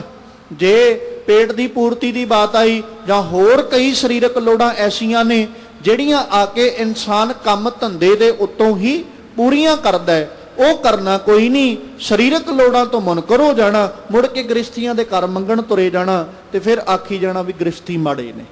ਮਾਲਕ ਜੀ ਨੇ, ਧੰਨ ਗੁਰੂ ਅਰਜਨ ਸਾਹਿਬ ਜੀ ਨੇ ਜ਼ਿਕਰ ਕੀਤਾ ਵੀ ਜਦੋਂ ਜੀਵ ਅਕਾਲ ਪੁਰਖ ਪਰਮੇਸ਼ਵਰ ਜੀ ਦੇ ਪਿਆਰਿਆਂ ਦੇ ਸੰਗ ਵਿੱਚ ਬਹਿੰਦਾ ਨਾ, ਤੇ ਉਹਨਾਂ ਦੇ ਸੰਗ ਵਿੱਚ ਬਹਿ ਕੇ ਸਾਨੂੰ ਕੀ ਮਿਲਦਾ? ਸਾਰੰਗ ਪਾਣੀ ਮਿਲਦਾ। ਤੇ ਧੰਨ ਗੁਰੂ ਨਾਨਕ ਸਾਹਿਬ ਨੇ ਜਦੋਂ ਜ਼ਿਕਰ ਕੀਤਾ, ਮਾਲਕ ਕਹਿੰਦੇ ਗ੍ਰਸਥ ਤੋਂ ਵੱਧ ਕੇ ਭਲਾ ਧਰਮ ਕੋਈ ਨਹੀਂ, ਜਿੱਥੇ ਆ ਕੇ ਇਨਸਾਨ ਆਪਣੀ ਹਰ ਇੱਕ ਲੋੜ ਪੂਰੀਆਂ ਕਰਦਾ। ਜਦੋਂ ਅਸੀਂ ਗ੍ਰਸਥ ਧਰਮ ਵਿੱਚ, ਜਦੋਂ ਆਪਾਂ ਭਾਈ ਗੁਰਦਾਸ ਜੀ ਨੂੰ ਪੜ੍ਹਦੇ ਆ ਨਾ, ਉਹਨਾਂ ਵੀ ਜ਼ਿਕਰ ਕਰਦਿਆਂ ਇਹੋ ਆਖਿਆ ਵੀ ਸਾਰੇ ਧਰਮਾਂ ਦੇ ਵਿੱਚੋਂ ਗ੍ਰਸਥ ਧਰਮ ਪ੍ਰਧਾਨ ਹੈ। ਇੱਥੇ ਆ ਕੇ ਇਨਸਾਨ ਦੇ ਮਨ ਅੰਦਰ ਕੋਈ ਭਾਵਨਾ ਜਿਹੜੀ ਉਹ ਨਹੀਂ ਰਹਿ ਜਾਂਦੀ, ਜਿੱਥੇ ਆ ਕੇ ਬੰਦਾ ਕਹਿ ਸਕਦਾ ਵੀ ਮੇਰੀ ਆਹ ਲੋੜ ਹੈ, ਇਹ ਪੂਰੀ ਨਹੀਂ ਹੋਈ। ਗ੍ਰਸਥ ਵਿੱਚ ਰਹਿੰਦਿਆਂ ਇਨਸਾਨ ਆਪਣੀਆਂ ਮਾਨਸਿਕ ਲੋੜਾਂ, ਇਨਸਾਨ ਆਪਣੀਆਂ ਸਰੀਰਕ ਲੋੜਾਂ, ਇਹਨਾਂ ਸਾਰਿਆਂ ਨੂੰ ਪੂਰੀਆਂ ਕਰਦਾ ਹੈ। ਜਦੋਂ ਮਾਨਸਿਕ ਤੇ ਸਰੀਰਕ ਸਾਰੀਆਂ ਲੋੜਾਂ ਪੂਰੀਆਂ ਹੋਣਗੀਆਂ ਤੇ ਸੁਰਤ ਦੇ ਟਿਕਣ ਦਾ ਕਾਰਨ ਜਿਹੜਾ ਨਾ, ਜਾਂ ਸੁਰਤ ਦੇ ਟਿਕਣ ਦੇ ਜਿਹੜੇ ਆਸਾਰ ਨੇ ਉਹ ਵੱਧ ਜਾਂਦੇ ਨੇ। ਜਿੰਨਾ ਚਿਰ ਸਾਡੀਆਂ ਲੋੜਾਂ ਪੂਰੀਆਂ ਨਹੀਂ, ਉਹਨਾਂ ਚਿਰ ਅਸੀਂ ਲੋੜਾਂ ਵਿੱਚ ਉਲਝੇ ਰਵਾਂਗੇ, ਉਹਨਾਂ ਨੂੰ ਪੂਰੀਆਂ ਕਰਨ ਵਿੱਚ ਲੱਗੇ ਰਵਾਂਗੇ। ਪਰ ਜਦੋਂ ਸਰੀਰਕ ਲੋੜਾਂ, ਮਾਨਸਿਕ ਲੋੜਾਂ ਪੂਰੀਆਂ ਹੋ ਜਾਂਦੀਆਂ, ਫਿਰ ਸੁਰਤ ਦਾ ਇਕਾਗਰ ਹੋਣਾ ਸੁਖਾਲਾ ਬਣ ਜਾਂਦਾ। ਤੇ ਮਾਲਕ ਜੀ ਕਹਿੰਦੇ ਜਿਹੜਾ ਜੀਵ ਨਾਮ ਦੇ ਨਾਲ ਆਪਣਾ ਆਪਾ ਜੋੜ ਲੈਂਦਾ, ਪਰਮੇਸ਼ਵਰ ਦੇ ਨਾਲ ਆਪਣੀ ਸੁਰਤ ਨੂੰ ਜੋੜ ਲੈਂਦਾ ਹੈ, ਉਹ ਜੀਵ ਗ੍ਰਸਥ ਵਿੱਚ ਰਹਿੰਦਾ ਹੀ ਉਸ ਮਾਲਕ ਦੇ ਦਰ ਤੇ ਇੱਕ ਫਕੀਰਾਂ ਵਾਂਗੂ ਪ੍ਰਵਾਨਿਆ ਜਾਂਦਾ। ਗ੍ਰਸਥ ਵਿੱਚ ਰਹਿਣਾ ਮਾੜਾ ਨਹੀਂ, ਪਰ ਗ੍ਰਸਥ ਵਿੱਚ ਰਹਿੰਦਿਆਂ ਗਲਤਾਨ ਹੋ ਜਾਣਾ ਭਲਾ ਨਹੀਂ। ਆਪਣੇ ਪਰਿਵਾਰ ਵਿੱਚ ਰਹਿਣਾ ਵੀ ਹੈ, ਪਰਿਵਾਰਕ ਜ਼ਿੰਮੇਵਾਰੀਆਂ ਨਿਭਾਉਣੀਆਂ ਵੀ ਨੇ, ਪਰਿਵਾਰਕ ਪਿਆਰ, ਪਰਿਵਾਰਕ ਮੋਹ ਜਿਹੜਾ ਸਾਰੇ ਦਾ ਸਾਰਾ ਉਹ ਨਿਭਾਉਣਾ ਵੀ ਹੈ। ਜਿਹੜੀ ਇੱਕ ਪਿਤਾ ਦੀ ਜ਼ਿੰਮੇਵਾਰੀ ਬਣਦੀ ਹੈ ਉਹ ਵੀ ਨਿਭਾਉਣੀ, ਇੱਕ ਮਾਂ ਦੀ ਜ਼ਿੰਮੇਵਾਰੀ ਉਹਨੂੰ ਵੀ ਨਿਭਾਉਣਾ, ਇੱਕ ਪੁੱਤਰ ਜਾਂ ਧੀ ਦੀ ਜ਼ਿੰਮੇਵਾਰੀ ਉਹਦੇ ਤੋਂ ਮੁਨਕਰ ਨਹੀਂ ਹੋਣਾ, ਇੱਕ ਭਰਾ ਜਾਂ ਭੈਣ ਦੀ ਜ਼ਿੰਮੇਵਾਰੀ ਜੋ ਬਣਦੀ ਉਹਦੇ ਤੋਂ ਮੁਨਕਰ ਨਹੀਂ ਹੋਣਾ, ਜਾਂ ਪਤੀ ਔਰ ਪਤਨੀ ਦੇ ਰੂਪ ਵਿੱਚ ਜਿਹੜੀਆਂ ਜ਼ਿੰਮੇਵਾਰੀਆਂ ਬਣਦੀਆਂ ਉਹਨਾਂ ਤੋਂ ਮੁਨਕਰ ਨਹੀਂ। ਉਹਨਾਂ ਸਾਰੀਆਂ ਜ਼ਿੰਮੇਵਾਰੀਆਂ ਨੂੰ ਨਿਭਾਉਣਾ, ਪਰ ਨਿਭਾਉਂਦਿਆਂ ਹੋਇਆਂ ਉਹਦੇ ਵਿੱਚ ਗਲਤਾਨ ਨਹੀਂ ਹੋ ਜਾਣਾ, ਸਗੋਂ ਉਹਦੇ ਤੋਂ ਆਪਣੇ ਆਪ ਨੂੰ ਉਪਰਾਮ ਰੱਖਣਾ। ਇਸ ਤਰੀਕੇ ਨਾਲ ਉਪਰਾਮ ਰੱਖਣਾ ਵੀ ਅਕਾਲ ਪੁਰਖ ਪਰਮੇਸ਼ਵਰ ਨਾਲ ਸੁਰਤ ਵੀ ਜੁੜੀ ਰਹੇ, ਉਹਦੇ ਨਾਲ ਜਿਹੜਾ ਉਹਦਾ ਚਿੰਤਨ ਵੀ ਮਨ ਅੰਦਰ ਬਣਿਆ ਰਹੇ, ਪਰਿਵਾਰਕ ਜ਼ਰੂਰਤਾਂ ਪੂਰੀਆਂ ਕਰਦਿਆਂ, ਆਪਣੀਆਂ ਜ਼ਿੰਮੇਵਾਰੀਆਂ ਨਿਭਾਉਂਦਿਆਂ ਕਿਤੇ ਪਰਮੇਸ਼ਵਰ ਦੀ ਯਾਦ ਹਿਰਦੇ ਚੋਂ ਭੁੱਲ ਨਾ ਜਾਏ, ਉਹਦਾ ਚਿੰਤਨ ਵੀ ਬਣਿਆ ਰਹੇ, ਜ਼ਿੰਮੇਵਾਰੀਆਂ ਵੀ ਨਿਭਦੀਆਂ ਜਾਣ। ਉਹ ਸਾਰੀਆਂ ਜ਼ਿੰਮੇਵਾਰੀਆਂ ਨਿਭਾਉਂਦਿਆਂ ਜਦੋਂ ਇਨਸਾਨ ਆਪਣਾ ਗ੍ਰਸਥ ਜੀਵਨ ਬਤੀਤ ਕਰਦਾ ਹੈ, ਤੇ ਫਿਰ ਮਾਲਕ ਕਹਿੰਦੇ ਉਹ ਇੱਕ ਉਦਾਸੀ ਨਾਲੋਂ ਕਿਤੇ ਭਲਾ ਹੈ, ਕਿਉਂਕਿ ਉਹਨੇ ਇੱਕ ਬਹੁਤ ਵੱਡੀ ਆਪਣੀ ਜ਼ਿੰਦਗੀ ਅੰਦਰ ਜਿੱਤ, ਜੀਵਨ ਅੰਦਰ ਜਿੱਤ ਹਾਸਲ ਕੀਤੀ। ਜ਼ਿੰਮੇਵਾਰੀਆਂ ਤੋਂ ਭੱਜ ਜਾਣਾ ਕਾਇਰਤਾ ਹੈ, ਜ਼ਿੰਮੇਵਾਰੀਆਂ ਨੂੰ ਨਿਭਾਉਂਦਿਆਂ ਪਰਮੇਸ਼ਵਰ ਨਾਲ ਸਾਂਝ ਬਣਾਉਣੀ ਇੱਕ ਬਹਾਦਰੀ ਹੈ। ਕਾਇਰ ਬਣ ਕੇ ਦੌੜਿਆ ਹੋਇਆ ਜੰਗ ਦੇ ਮੈਦਾਨ ਵਿੱਚੋਂ ਕਦੇ ਜਿੱਤਦਾ ਨਹੀਂ, ਜੰਗ ਦੇ ਮੈਦਾਨ ਵਿੱਚੋਂ ਉਹ ਜਿੱਤਦਾ ਜਿਹੜਾ ਡਟ ਕੇ ਮੁਕਾਬਲਾ ਕਰਦੇ ਨੇ, ਤੇ ਉਹਨਾਂ ਨੂੰ ਹੀ ਫਿਰ ਬਹਾਦਰ ਕਿਹਾ ਜਾਂਦਾ ਹੈ। ਜਿਹੜੇ ਡਟ ਕੇ ਮੁਕਾਬਲਾ ਕਰਨ, ਜੰਗ ਦੇ ਮੈਦਾਨ ਵਿੱਚੋਂ ਭੱਜਣ ਵਾਲਿਆਂ ਨੂੰ ਕਦੇ ਬਹਾਦਰ ਨਹੀਂ ਕਿਹਾ ਜਾਂਦਾ। ਤੇ ਬਸ ਇਉਂ ਕਹਿ ਲਓ, ਸਾਡਾ ਗ੍ਰਸਥ ਜੀਵਨ ਜਿਹੜਾ ਨਾ ਇੱਕ ਬਹੁਤ ਵੱਡੀ ਜੰਗ ਹੈ ਜਿਹੜੀ ਪਰਮੇਸ਼ਵਰ ਵੱਲੋਂ ਸਾਨੂੰ ਦਿੱਤੀ ਗਈ। ਅਸੀਂ ਇਹਦੇ ਵਿੱਚ ਰਹਿੰਦੇ ਹਾਂ, ਕਾਇਰ ਬਣ ਕੇ ਦੌੜਨਾ ਨਹੀਂ ਵੀ ਮੈਂ ਤੇ ਛੱਡਿਆ ਪਰਿਵਾਰ, ਮੈਂ ਛੱਡਿਆ ਘਰ-ਬਾਰ, ਛੱਡ ਕੇ ਸਾਰਾ ਕੁਝ ਦੌੜ ਕੇ ਜੰਗਲਾਂ 'ਚ ਜਾ ਕੇ ਬਹਿ ਜਾਣਾ ਤੇ ਫਿਰ ਆਖਣਾ ਵੀ ਹੁਣ ਰੱਬ ਮਿਲ ਜਾਏਗਾ। ਜਿੱਤ ਸਾਡੀ ਇਹੋ ਹੈ, ਪਰਮੇਸ਼ਵਰ ਨਾਲ ਸੁਰਤ ਦਾ ਜੁੜ ਜਾਣਾ, ਪਰਮੇਸ਼ਵਰ ਨਾਲ ਸਾਡਾ ਪ੍ਰੇਮ ਬਣ ਜਾਣਾ। ਪਰ ਉਹ ਜਿੱਤ ਉਦਣ ਲੈਣ ਦਾ ਜਿਹੜਾ ਉਹ ਆਨੰਦ ਆਏਗਾ, ਜਾਂ ਉਦਣ ਜਿੱਤ ਮਿਲੇਗੀ ਜਿਸ ਦਿਨ ਅਸੀਂ ਗ੍ਰਸਥ ਵਿੱਚ ਰਹਿ ਕੇ ਆਪਣੀਆਂ ਸਾਰੀਆਂ ਜ਼ਿੰਮੇਵਾਰੀਆਂ ਨਿਭਾਉਂਦਿਆਂ ਤੇ ਆਪਣੇ ਆਪ ਨੂੰ ਉਪਰਾਮ ਰੱਖਾਂਗੇ। ਉਦੋਂ ਬਿਨਾ ਜੇ ਅਸੀਂ ਕਾਇਰ ਬਣ ਕੇ ਦੌੜ ਜਾਂਦੇ ਆ ਤੇ ਮਾਲਕ ਜੀ ਫਿਰ ਆਖਦੇ ਉਹ ਜੀਵ ਭਾਵੇਂ ਜੰਗਲਾਂ ਵਿੱਚ ਜਾ ਕੇ ਬੈਠਾ ਹੈ। ਸਤਿਗੁਰੂ ਜੀ ਨੇ ਜਦੋਂ ਇਹਦਾ ਜ਼ਿਕਰ ਕੀਤਾ ਨਾ, ਮਾਲਕ ਜੀ ਨੇ ਉਸ ਪੁਰਸ਼ ਦਾ ਜ਼ਿਕਰ ਕਰਦੇ ਆ, ਬਨਤਾ ਛੋੜ ਬਦ ਨਦਰ ਪਰ ਨਾਰੀ, ਆਪਣੇ ਘਰੋਂ ਪਰਿਵਾਰ ਨੂੰ ਛੱਡ ਕੇ ਪਰ ਆਪਣੀ ਦ੍ਰਿਸ਼ਟੀ ਆਪਣੀ ਸੋਚ ਜਿਹੜੀ ਉਹਨੂੰ ਤਬਦੀਲ ਨਹੀਂ ਕਰ ਸਕਿਆ। ਬਦ ਨਜ਼ਰ ਆਪਣੀ ਭੈੜੀ ਨਜ਼ਰ ਜਿਹੜੀ ਹੈ ਉਹ ਹੁਣ ਪਰਾਏ ਘਰ ਉੱਤੇ ਰੱਖੀ ਬੈਠਾ ਹੈ। ਆਪਣੇ ਪਰਿਵਾਰ ਨੂੰ ਛੱਡ ਕੇ, ਆਪਣਾ ਘਰ-ਬਾਰ ਛੱਡ ਕੇ ਬੇਗਾਨੇ ਘਰ-ਬਾਰ ਨੂੰ ਤੱਕਣ ਦੇ ਉੱਤੇ, ਬੇਗਾਨੇ ਘਰ-ਬਾਰ ਦੇ ਉੱਤੇ ਕਾਬਜ਼ ਹੋਣ ਵਾਸਤੇ ਆਪਣੀ ਸੁਰਤ ਜਿਹੜੀ ਉਹਨੂੰ ਲਾਈ ਬੈਠਾ ਹੈ। ਤੇ ਐਸਾ ਬੰਦਾ ਕਿਵੇਂ ਪਰਵਾਨਿਆ ਜਾਏਗਾ? ਭਾਵੇਂ ਉਹ ਲੱਖ ਫਕੀਰ ਬਣ ਜਾਏ। ਫਕੀਰੀ ਸਰੀਰ ਕਰਕੇ ਤਿਆਗ ਦੇਣਾ ਨਹੀਂ, ਫਕੀਰੀ ਮਨ ਕਰਕੇ ਤਿਆਗਣ ਦਾ ਨਾਮ ਹੈ। ਫਕੀਰੀ ਤਨ ਕਰਕੇ ਪਹਿਰਾਵਾ ਪਾ ਲੈਣਾ ਨਹੀਂ, ਫਕੀਰੀ ਮਨ ਕਰਕੇ ਸਭ ਕੁਝ ਤਿਆਗ ਦੇਣਾ, ਮਨ ਕਰਕੇ ਫਕੀਰ ਬਣ ਜਾਣਾ, ਉਸੇ ਨੂੰ ਫਕੀਰੀ ਆਖਿਆ ਜਾਂਦਾ ਹੈ। ਤੇ ਰੱਬ ਜੀ ਦੀਆਂ ਨਜ਼ਰਾਂ ਵਿੱਚ, ਰੱਬ ਜੀ ਦੇ ਦਰ ਉੱਤੇ ਉਹ ਫਕੀਰ ਬਣ ਕੇ ਪ੍ਰਵਾਨਿਆ ਜਾਂਦਾ ਹੈ ਜਿਹੜਾ ਨਾਨਕ ਨਾਮ ਵਸਿਆ ਜਿਸ ਅੰਤਰ ਪ੍ਰਵਾਨ ਗ੍ਰਸਤ ਉਦਾਸਾ ਜੀਓ। ਜਿਹੜਾ ਗ੍ਰਸਤ ਵਿੱਚ ਰਹਿੰਦੇ ਆ ਉਦਾਸ ਹੋ ਕੇ, ਉਦਾਸ ਮਤਲਬ ਉਪਰਾਮ ਹੋ ਕੇ ਆਪਣੇ ਜੀਵਨ ਨੂੰ ਬਸਰ ਕਰਦਾ, ਬਤੀਤ ਕਰਦਾ ਹੈ। ਸਾਹਿਬ ਕਹਿੰਦੇ ਉਹੀ ਫਿਰ ਪਰਮੇਸ਼ਵਰ ਦੇ ਦਰ ਉੱਤੇ ਪਰਵਾਨਿਆਂ ਤੇ ਕਬੂਲਿਆ ਜਾਂਦਾ ਹੈ। ਇਸ ਤਰੀਕੇ ਅੱਜ ਧੰਨ ਗੁਰੂ ਅਰਜਨ ਸਾਹਿਬ ਜੀ ਨੇ ਸਾਡੇ ਉੱਤੇ ਉਪਕਾਰ ਕਰਦਿਆਂ ਸਾਨੂੰ ਸੁਰਤਾਂ ਕਰਕੇ ਅਕਾਲ ਪੁਰਖ ਪਰਮੇਸ਼ਵਰ ਜੀ ਦੇ ਨਾਲ ਜੁੜਨ ਵਾਸਤੇ ਪ੍ਰੇਰਨਾ ਦਿੱਤੀ, ਪ੍ਰੇਰਿਤ ਕੀਤਾ ਕਿ ਭਾਈ ਅਸੀਂ ਆਪਣਾ ਮਨ ਤੇ ਤਨ ਜਿਹੜਾ ਉਹਦੇ ਸਦੀਵ ਰੰਗ ਵਿੱਚ ਰੰਗ ਲਈਏ ਤੇ ਆਪਣਾ ਸਭ ਕੁਝ ਉਹਦੇ ਤੋਂ ਕੁਰਬਾਨ ਕਰਦਿਆਂ ਹੋਇਆ ਅੱਠੇ ਪਹਿਰ ਉਹਦੇ ਗੁਣਾਂ ਨੂੰ ਗਾਈਏ, ਤਾਂ ਜੋ ਇੱਕ ਵੀ ਸਵਾਸ ਉਹਦੇ ਤੋਂ ਬਿਨਾਂ ਨਾ ਗੁਜ਼ਰੇ। ਉਹਦੀ ਯਾਦ ਹਰ ਇੱਕ ਸਵਾਸ ਨਾਲ ਸਾਡੇ ਹਿਰਦਿਆਂ ਵਿੱਚ ਬਣੀ ਰਹੇ। ਉਹੀ ਸਾਡਾ ਸਭ ਤੋਂ ਪਿਆਰਾ ਸੱਜਣ ਹੈ, ਸਭ ਤੋਂ ਪਿਆਰਾ ਮਿੱਤਰ ਹੈ। ਤੇ ਉਹਦੇ ਹੀ ਨਾਮ ਦੀ ਵਿਚਾਰ, ਉਹਦੇ ਨਾਮ ਦਾ ਚਿੰਤਨ ਅਸੀਂ ਕਰੀਏ। ਉਹਦੇ ਪਿਆਰਿਆਂ ਦੇ ਸੰਗ ਵਿੱਚ ਬਹਿ ਕੇ ਜਦੋਂ ਉਹਦਾ ਚਿੰਤਨ ਕਰਦੇ ਹਾਂ, ਮਾਲਕ ਕਹਿੰਦੇ ਫਿਰ ਭਵਜਲ ਸਾਗਰ ਪਾਰ ਲੰਘ ਜਾਈਦਾ ਤੇ ਸਾਰੇ ਦੇ ਸਾਰੇ ਬੰਧਨ ਤੇ ਫਾਹੀਆਂ ਜਿਹੜੀਆਂ ਉਹ ਕੱਟੀਆਂ ਜਾਂਦੀਆਂ ਨੇ। ਜੀਵ ਚਾਰੇ ਪਦਾਰਥਾਂ ਨੂੰ ਹਾਸਲ ਕਰ ਲੈਂਦਾ ਜਦੋਂ ਰੱਬ ਜੀ ਕੀ ਸੇਵਾ ਵਿੱਚ, ਉਹਦੇ ਚਿੰਤਨ ਵਿੱਚ ਜੁੜਦਾ ਹੈ। ਔਰ ਉਹ ਪਾਰ ਜਾਤ ਪਰਮੇਸ਼ਵਰ ਆਪ ਕਿਰਪਾ ਕਰਕੇ ਸਾਰੀਆਂ ਭਾਵਨਾਵਾਂ ਪੂਰੀਆਂ ਕਰਦਾ ਹੈ। ਜਦੋਂ ਅਸੀਂ ਉਹਦੇ ਨਾਲ ਜੁੜਦੇ ਹਾਂ ਫਿਰ ਜ਼ਿੰਦਗੀ ਵਿੱਚੋਂ ਵਿਕਾਰਾਂ ਤੋਂ ਵੀ ਛੁਟਕਾਰਾ ਹੋ ਜਾਂਦਾ ਹੈ। ਤੇ ਫਿਰ ਚੰਗੇ ਭਾਗਾਂ ਵਾਲਾ ਪ੍ਰਾਣੀ ਜਿਹੜਾ ਹੈ ਉਹ ਅਕਾਲ ਪੁਰਖ ਪਰਮੇਸ਼ਵਰ ਜੀ ਦੇ ਮਿਲਾਪ ਦਾ ਪਾਤਰ ਬਣ ਜਾਂਦਾ ਹੈ। ਤੇ ਉਹ ਜੀਵ ਗ੍ਰਸਥ ਵਿੱਚ ਰਹਿੰਦਾ ਵੀ ਉਸ ਮਾਲਕ ਦੇ ਦਰ ਤੇ ਪ੍ਰਵਾਨਿਆ ਜਾਂਦਾ ਹੈ ਜਿਹੜਾ ਗ੍ਰਸਥ ਵਿੱਚ ਰਹਿੰਦਾ ਅਕਾਲ ਪੁਰਖ ਪਰਮੇਸ਼ਵਰ ਨਾਲ ਆਪਣੀ ਸੁਰਤ ਨੂੰ ਜੋੜ ਲੈਂਦਾ ਹੈ। ਸਤਿਗੁਰੂ ਪਾਤਸ਼ਾਹ ਰਹਿਮਤ ਕਰਨ। ਸਾਡੇ ਸਭਨਾਂ ਦੇ ਸਿਰਾਂ ਉੱਤੇ ਗੁਰੂ ਬਾਬਾ ਜੀ ਆਪ ਆਪਣਾ ਮਿਹਰ ਭਰਿਆ, ਰਹਿਮਤ ਭਰਿਆ ਹੱਥ ਰੱਖਣ। ਮਾਲਕ ਜੀ ਦੀ ਬਖਸ਼ਿਸ਼ ਦੇ ਸਦਕਾ ਅਸੀਂ ਜਿੱਥੇ ਗ੍ਰਸਥੀ ਜੀਵਨ ਨਿਭਾ ਰਹੇ ਹਾਂ, ਇਸ ਜੀਵਨ ਵਿੱਚ ਨਿਭਾਉਂਦੇ ਹਾਂ, ਇਸ ਜੀਵਨ ਦੇ ਅੰਦਰ ਆਪਣੀਆਂ ਜ਼ਿੰਮੇਵਾਰੀਆਂ ਨੂੰ ਨਿਭਾਉਂਦੇ ਹਾਂ। ਮਾਲਕ ਰਹਿਮਤ ਕਰਨ, ਸੁਰਤਾਂ ਕਰਕੇ ਅਸੀਂ ਵੀ ਉਪਰਾਮਤਾ ਜਿਹੜੀ ਉਹ ਹਾਸਲ ਕਰ ਸਕੀਏ ਤੇ ਉਪਰਾਮ ਹੋ ਕੇ ਉਸ ਸਾਹਿਬ ਦੇ ਚਿੰਤਨ ਵਿੱਚ ਜੁੜੀਏ, ਤਾਂ ਜੋ ਆਪਣੇ ਮਨੁੱਖਾ ਜੀਵਨ ਅਸੀਂ ਸਫਲ ਕਰਕੇ ਉਸ ਸਾਹਿਬ ਦੇ ਦਰ ਉੱਤੇ ਪਰਵਾਨੇ ਜਾਈਏ। ਤੇ ਮਾਲਕ ਅੱਗੇ ਅਰਦਾਸ ਅਰਜ਼ੋਈ ਨਿਤਾ ਪ੍ਰਤੀ ਇਹੋ ਕਰਦੇ ਰਿਹਾ ਕਰੀਏ। ਵਿਸਰਨਾ ਹੀ ਦਾਤਾਰ, ਵਿਸਰਨਾ ਹੀ ਦਾਤਾਰ,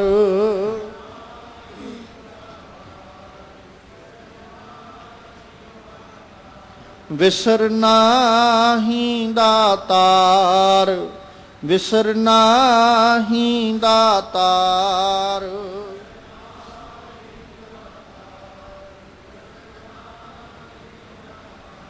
ਆਪਣਾ ਨਾਮ ਦੇਹੋ, ਆਪਣਾ ਨਾਮ ਦੇਹੋ,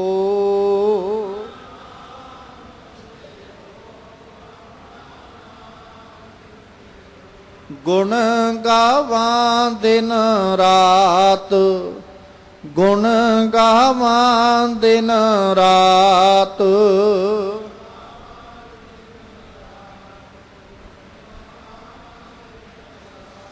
ਨਾਨਕ ਚਾਓ ਇਹੋ, ਨਾਨਕ ਚਾਓ ਇਹੋ।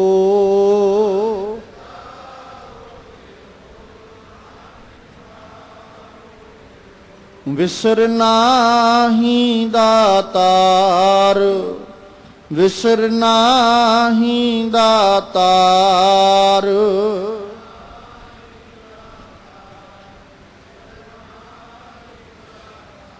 ਆਪਣਾ ਨਾਮ ਦੇਹੋ, ਆਪਣਾ ਨਾਮ ਦੇਹੋ।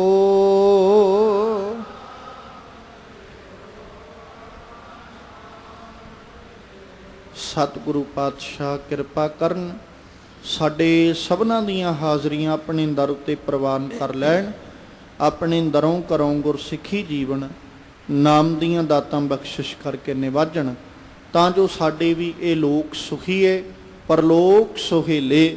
ਨਾਨਕ ਹਰ ਪ੍ਰਭ ਆਪੇ ਮੇਲੇ, ਹੋਈਆਂ ਬੇਅੰਤ ਪ੍ਰਕਾਰ ਦੀਆਂ ਭੁੱਲਾਂ ਦੀ ਖਿਮਾ ਬਖਸ਼ਣੀ।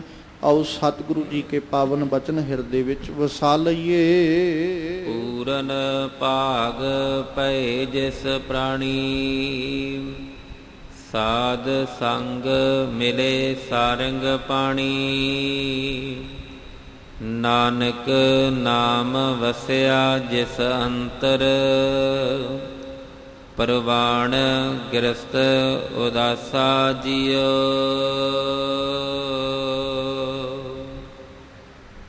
ਵਾਹਿਗੁਰੂ ਜੀ ਕਾ ਖਾਲਸਾ, ਵਾਹਿਗੁਰੂ ਜੀ ਕੀ ਫਤਿਹ।